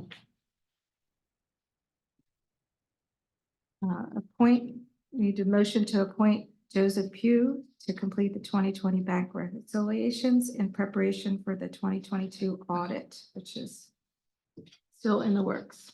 I'll make a motion to appoint Joe Pugh to complete the 2022 bank reconciliations and preparation for the 2022 audit. I will second that. Any questions, comments on that? Don Elbridge, 1634 Hilltop Road. How much are we gonna pay this guy? You know, did he send us a contract? He has a proposal which he's charging $60 an hour. Pardon? He made a proposal, he's gonna bill by the hour Okay, at $60 an hour. did he give you an idea how long? Well, for 10 hours a week, he has other clients, but he's committing to 10 hours a week. And my discussion with him was that he would probably have it done by the end of this month or near the end of April. Okay, well, then would we start the 2022 audit? Yes, yeah. Is the bank reconciliation have anything to do with balancing the books? That the last guy did, the guy went on and on to You referring to Mr. Beskin? yes, I Yeah. think so. Yeah, he could not do what he said he would do. So Wasn't that's not been done. It wasn't satisfactory. He did what he attempted to do what he said he could do, but what he could do does not help us. So now we're hiring Joe Pugh to do what we need him to do, which is to reconcile the bank statements for 2022. So then the audit can proceed forward. Okay. So they were never reconciled. I remember in January Not all of of them. 2023, there was an unreconciled difference of $235,000. A minus number. I think that was the general fixed. fund that was. Pardden? fixed. Talking about what you did in the general fund. I went back and redid the bank recs just for the general fund to look for the 1.5 million that was missing. But it wasn't, you didn't finish, do the bank recs. I did the bank recs for the checking account. I did not do them for the money market or the, Or Sweep any account. of the other funds, it was just the general fund. So this guy's gonna work on the other funds. Yes, get everything reconciled. I hope he works on all of the funds. Yes. That's what he's charged to do, and then to give it, Okay. we'll turn it over to the auditor. And this should be okay for the GASB audit. The other one was. And then we have some audit firms saying, that's it, then we can start. That's our Yeah, next motion. That's the next. That's our next That's the motion. next You one. let us get there, right? Yeah. Hi there, Julia Brendel, 2472 Flowing Springs Road. So Mr. Beskin was unable to finish the project, or he was not capable of finishing the project? And how much did he get done, and how much of his contract was he paid? he was not able to do what he thought he could do. So therefore, what he did was of no use to us, and he's not been paid anything. And he won't be paid anything. He's not. I can't discuss. He has, He hasn't been paid. I can't. So he was not capable of finishing, of doing what he needed to do. He didn't have the working knowledge of what needed to be done and he was unable to do it. Thought he could do. He couldn't, after he got into it, he couldn't do what he thought he could do once he got into our books. It wasn't acceptable. it may not have been. Can't really Yeah, think of much more about completely, that. it may be the expectation that was set when he went It in. was hoping to be a shorter version, a quicker version to get to the audit, but as it turned out, he couldn't finish it. He couldn't do what we needed him to do, and what he could do was of no use to the auditor. So it was a Switching gears. waste of time and we're hiring somebody new to hopefully get it done. It was definitely a delay. Delay. Yeah, I Good wouldn't word. necessarily say it was, it didn't really put us back any further in time because all that time we've been looking for someone to do what Joe is going to do now, and it took us that long to find him. We really, wouldn't you say, Jack, that's true, that we just really had a hard time finding anyone who had the bandwidth and wanted to do this and the time to do it. It was very, very difficult finding someone to. We're confident that Mr. Pugh can complete what needs to be done. And what's the timeline?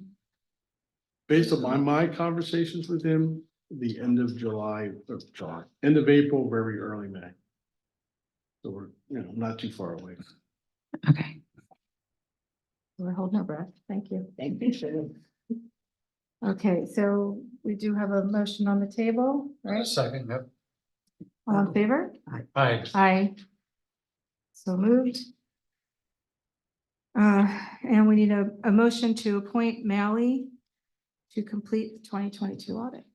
I'll make a motion to appoint Mally LLP to complete the 2022 audit. I'll second it. All in favor? Aye. Aye. I'm just, I don't know how you pronounce it that way. Mally? I think it's Mally. Yeah. Yeah, I think it's It's a Mally. very extra letter. Yeah.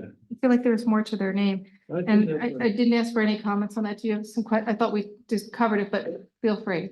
I'm gonna cover Mally, Sure, the audit. go ahead. Okay, so we had the Barbicane, I guess. Did we pay them anything to do the audit? And I know they were here and they got thumb drives of QuickBooks and they started enough to say it's out of balance, so we can't do it. And they told you the problem, Right. and now you're not gonna. I would think they would have such a jump start on anybody that they would finish it. Why aren't they gonna finish it? And I guess you voted to have them do it. Do you have to rescind that or vote again to remove them I think as the audit firm? we'll let Dave answer. We don't need to rescind it. They have agreed not to proceed. Okay. So do we get a cheaper deal? Do we get? Well, I can't go into specifics. We're looking at how we deal with them as far as what we've paid them. We haven't paid them all that they was under their contract. And Which, are you talking about Millie or the? I'm talking about, Barbecue. Barbecue. I thought you were asking me about Barbicane. We haven't paid Mally anything. We haven't paid Mally anything. Barbicane, we paid pursuant to their contract. And we're looking at an adjustment of that. I can't get into the specifics. I'm on TV. It seems like to bring a new firm in to do something 2, 3 years ago would be tough, and they had done it for the last 15 years prior to that. This is the auditor that we've already put in for 2023.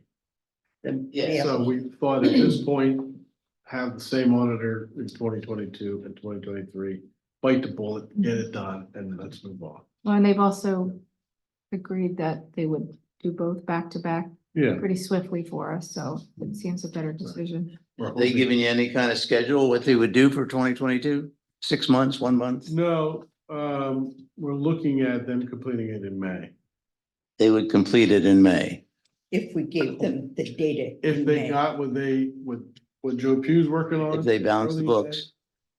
then we're hoping that they can complete it in May, the 2022, and then they would move on to 2023. Okay.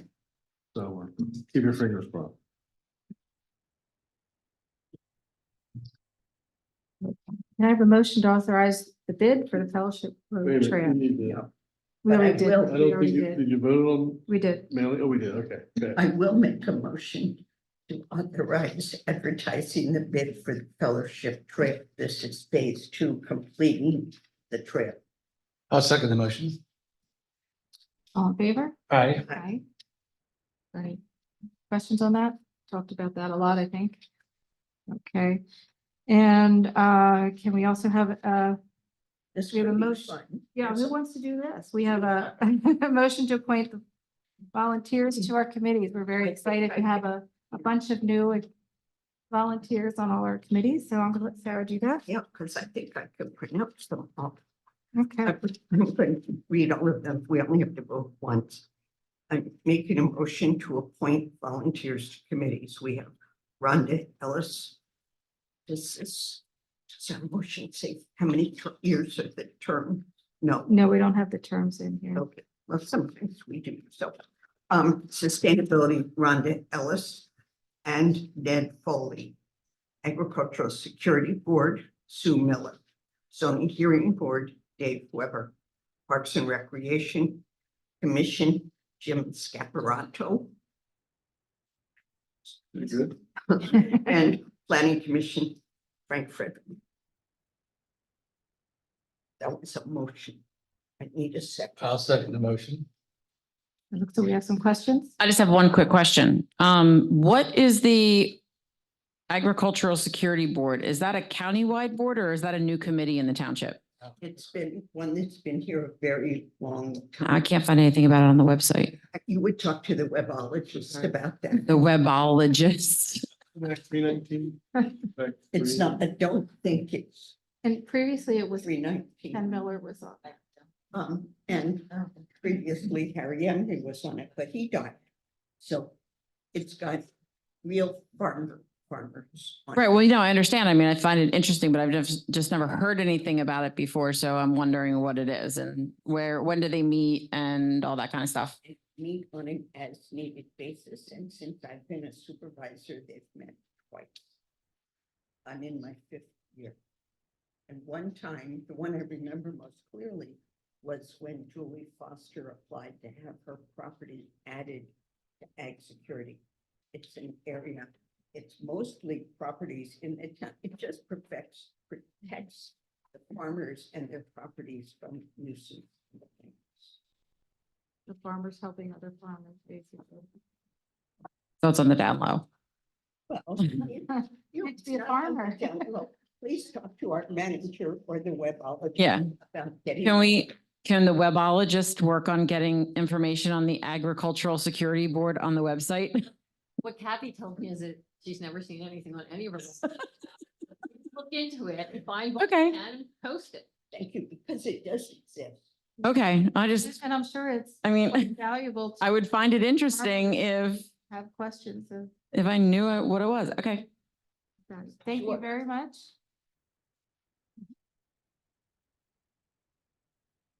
Charlene Briggs, just to expand on that a little bit, I'm former executive director of Chester County's Farmland Preservation Program and Ag Development Council.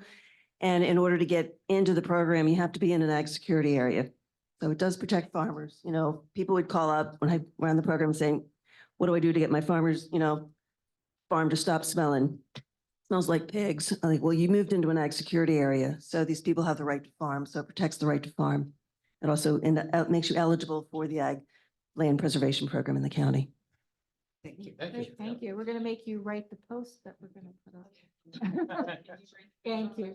And I think we just voted on that, right? Or No, we just No. got. all in favor? Aye. Aye. Thank you, everyone, for volunteering. Motion passed.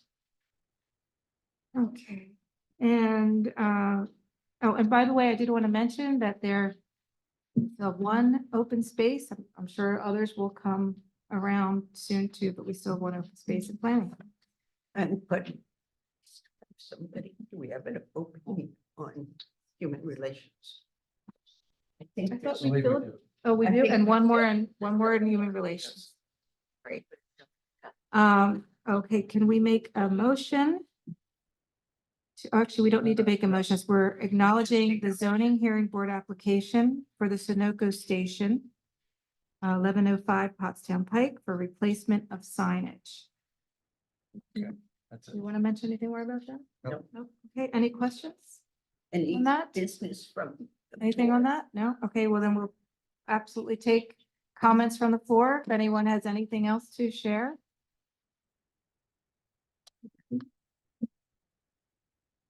Hi, I'm Debbie Reichert, 1350 Shady Lane, Chester Springs.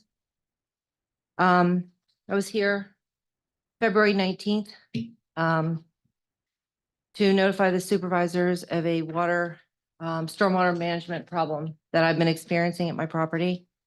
So I wanted to update the supervisors as to where we are and what has happened since then.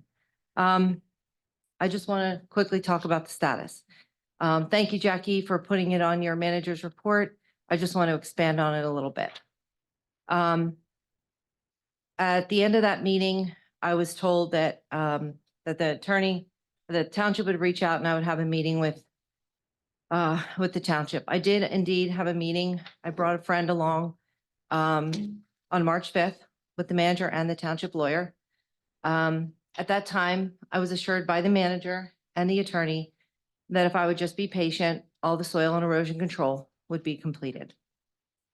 That later that week, no occupancy permit. At that time, I was told no occupancy permit could be issued until the work was completed, and the flooding of my property would stop once that happened. Later that week, I got an opportunity to walk Dana around my property and show her all the issues and told her what was going on. At the meeting, I was told that the water, at the meeting here with the attorney and Jackie, I was told that the water running directly down the driveway of 1352 Shady Lane had been mitigated as a swale had been installed alongside the driveway, so the water would not run down to the street, when in actuality, the water actually streams down now both sides of the driveway to this day and pours down to the street. So the excavator has not done his job and has not done what they promised me that he would be doing. I've supplied the township with pictures, videos. So what I was assured wasn't true. I sent them pictures to prove it, and they are all available. On March 18th, I reviewed the plans for the property in the office. I had filled out a right to know. I wanted to see the stormwater management plans for 1352 Shady Lane, the property that has been flooding mine. The signed plans specify that weekly inspections will be performed and at every rain event. The engineer who drew up and designed the plans called for weekly inspections.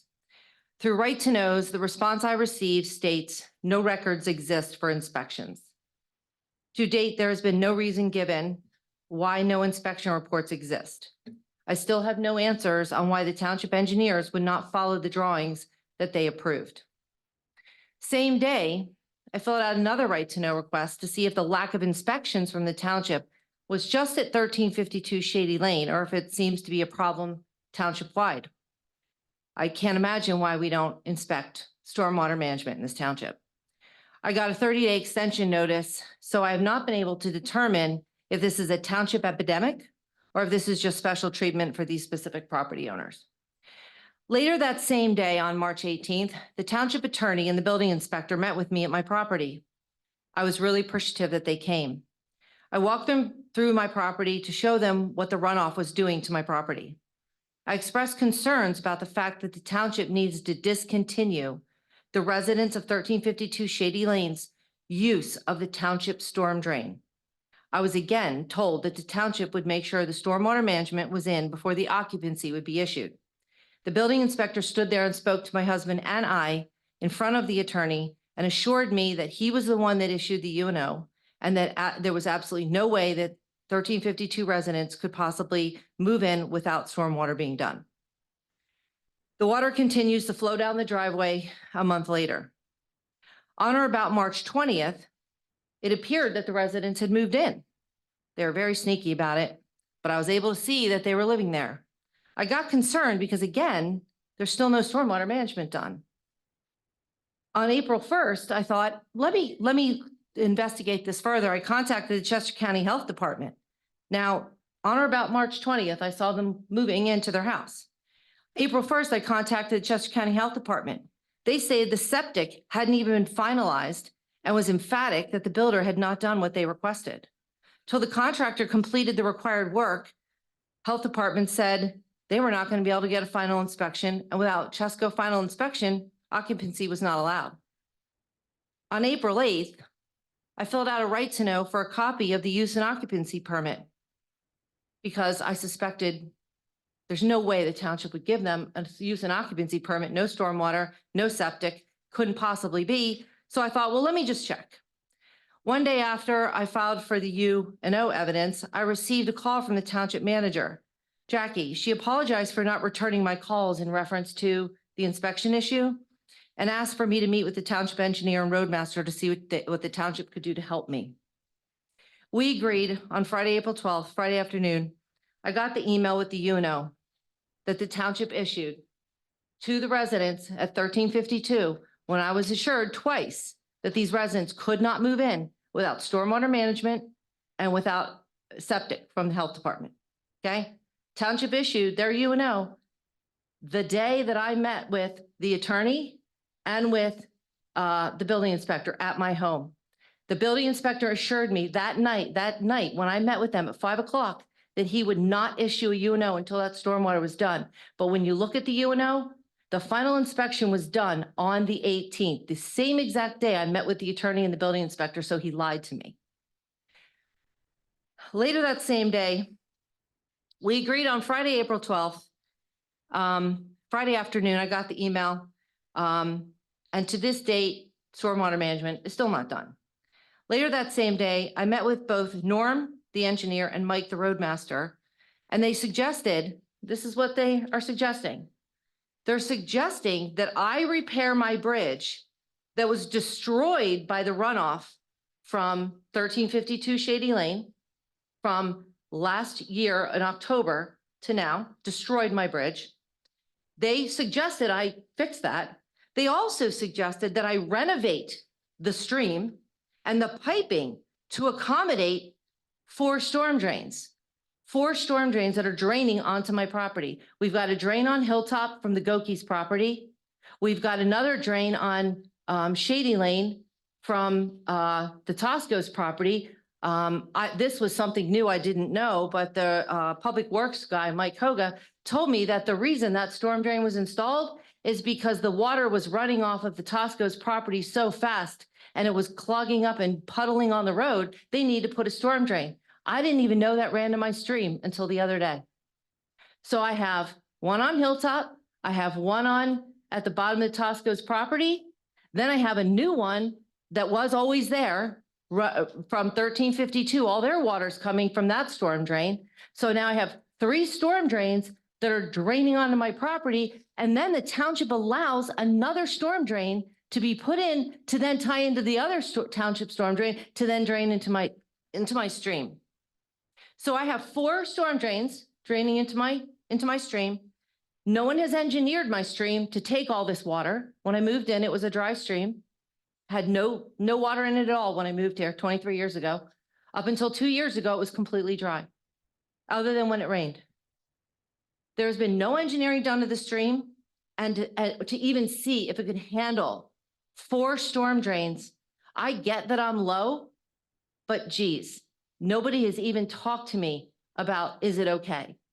There's absolutely no stormwater. There's absolutely no stormwater management at 1352 Shady Lane. I'm taking on water from the Tosco's. I'm taking on water from 1352 Shady Lane. It is required by the laws of this township that you keep the stormwater on your property. It is not for the Reicherts to absorb. If the township wants to pay me to fix my stream and my bridge, they've suggested I install 2 15-inch pipes. That was the suggestion the other day from Norm and from Mike Hoga. Why don't you just install a couple 15-inch pipes? Do you know how expensive that is? Why am I fixing it? I have had no problems in 23 years. But all of a sudden, the township decides to dump all this water on my property. And to date, These people are living there. They're putting trash out. They're getting Amazon. They're enjoying it. And yeah, they said, oh, well, we have a bond in case they don't do it. There's no date. There's no time. There's no nothing. They said the soil had to be stable. The soil's stable. There's grass there. There's matting there. There's no reason they can't install stormwater management, but it doesn't matter. The township's not following their own rules. Why is it that you allow someone to build in October, not install stormwater management, and then tell me they can't move in until it's done, and then issue them a UNO? That's all I have to say.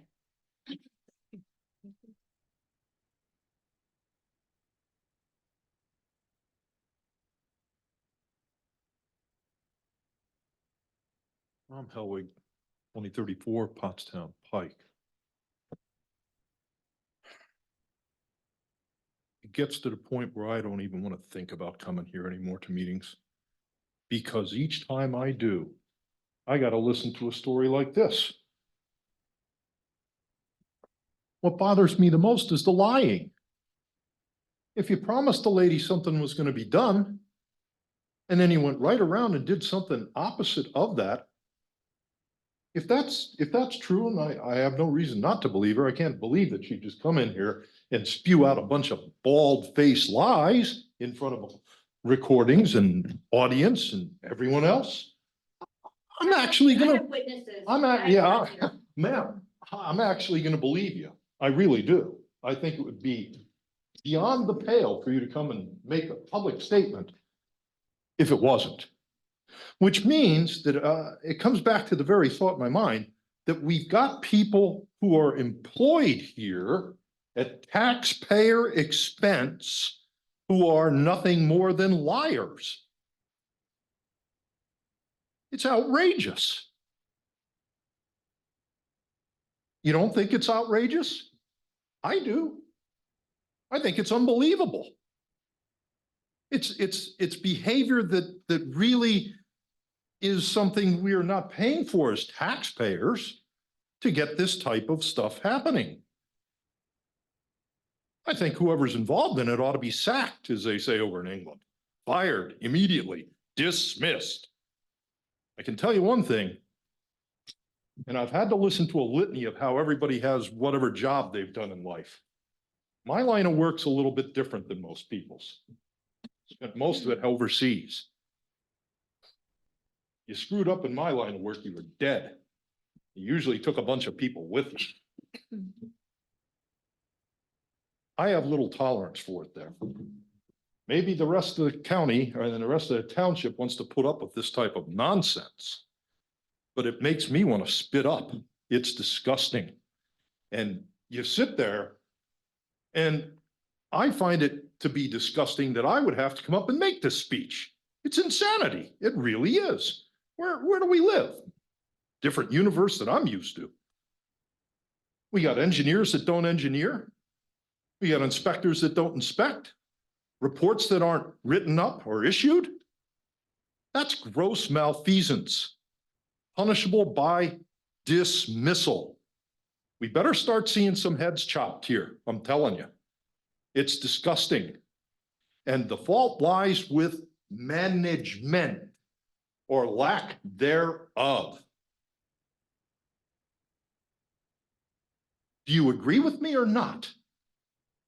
I'd like that to be on the record, please. Do you agree that somebody needs to be held accountable for this lady's problems?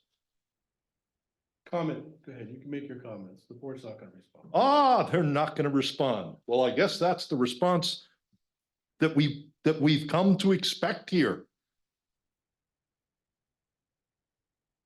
Outrageous, outrageous behavior. Thanks, John.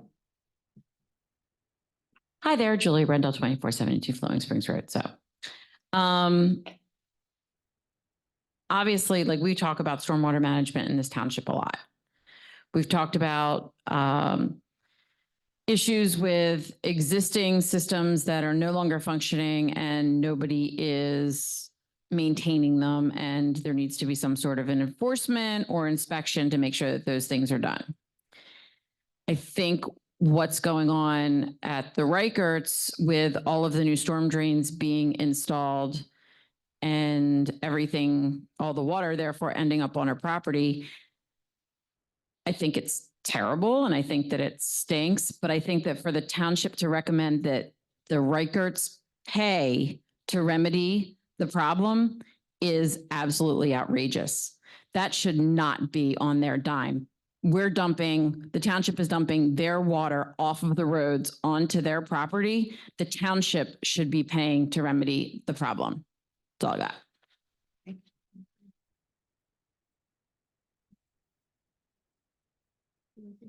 No. Okay, I just think it might be worth talking about that we do inspect stormwater. Let's just leave it alone. Okay. All right. Make a motion to adjourn. Any other business? I thought we had public comment. Yeah. Not yours. What do Absolutely. you do? Well, you can't adjourn before you have public comments, Counselor. I thought you just had public comment.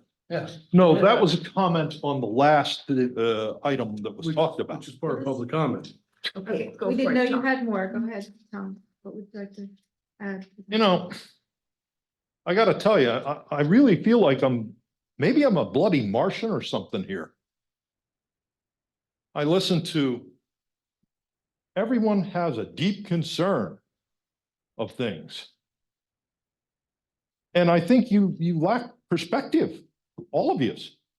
You know, how many people here get paper instead of plastic when they go shopping? How many of you? Let me see hands. Oh, non-participants. You know what? For 30 years, I don't do either. I got a canvas sack. I go and get my stuff in a canvas sack. Comment. It's not Ask me what kind of straws I use. I got a metal straw. I've had it for 25 years now. No, public comment. Okay. You know, if you really want to be environmentalist, then how about doing it? Sir, you're here to make a public comment to the board. Yeah, You have anything else? everybody else has had their say. Now I'll have mine. You have your say. Yeah, I've had you want to interrupt me? Be my I'm guest. interrupting you. Yeah, oh, fine. Speak to the. I'm interrupting you. Please speak to the. You're out of order. I'm not out of order. Please You are out of order. This whole proceeding's out of order. Speak to the board. You're not Yeah. here to educate the public. You're here to public comment to the board. Public comments are public comments. Please speak to the board. You waste time on all sorts of nonsense. Entertain all sorts of nonsense. You know what's deadly? It ain't plastic, friends. It's lead. Lead put out of guns. Are you making a threat? I'm making, You're on TV. You're making a threat? I'm not making any Are you threats. making a threat? Tell me you are. I'm telling you What I'm are you not. telling me? I'm telling you I'm Better not be making a careful. threat. Better be careful what you say. You better be Veiled careful. threat about lead. You better be careful what you say. That's not a veiled threat about You're making a- lead. I'm considering I'm a threat. telling you, You're making a threat to this board. I am not making a threat to this board. Okay, then why? I'm not making a threat to anyone. I'm just saying that we lack perspective of what's Okay. dangerous in this world. Okay, you better be careful what you say in public. You better be careful about what you hear I and heard- what I say. heard you loud and I know clear. quite well what I Heard you said. Loud and clear. Oh, yeah, Okay. okay. You can't put words in my No, mouth. I'm putting You're words not on- bright Your enough. words. No, They're your words. I have told people what a threat is. Yeah. Yeah, not that I am making a threat. Okay. Go ahead. 900 people got, Finish. I'll finish when you let me. Yeah. 900 people were killed today in Ukraine, Russians. 300 more were Ukrainians. And they weren't killed with plastic. They were killed with bombs, missiles, lead. Concern? Yeah, a little bit. I don't have the figures off the top of my head for what happened over in Gaza today, but they're not having a picnic either. And they're not concerned about potholes. They really aren't. Bomb craters. The perspective that we have here is just all askew. I would think you'd value human life more. We're trying to work with what we can in this room, so Ah. thank you for your perspective on that. Yeah. And let it be clear, I've made no threats to anyone in this room or anywhere else on Okay. planet Earth. I'm glad you made that clear. Yeah, good. Thank you, Tom. I just wanted to correct something. Dana has just made a statement that we do stormwater management inspections in this township. So that leads me to believe either the residents who moved in at 1352 are Like they know somebody in this township, they're paying somebody off in this township because I was told there was no inspections. No inspection records exist for that property. And I did fill out a right to know, so I guess we will find out what inspections are actually done in in this township. But that is absolutely incorrect. The township doesn't do stormwater management inspections because at 1352 Shady Lane, there is no inspection. You can't inspect something that doesn't exist. Thank you. Or anyone else? Want to make that motion? Take a motion to adjourn. I will second. All in favor? Thank you.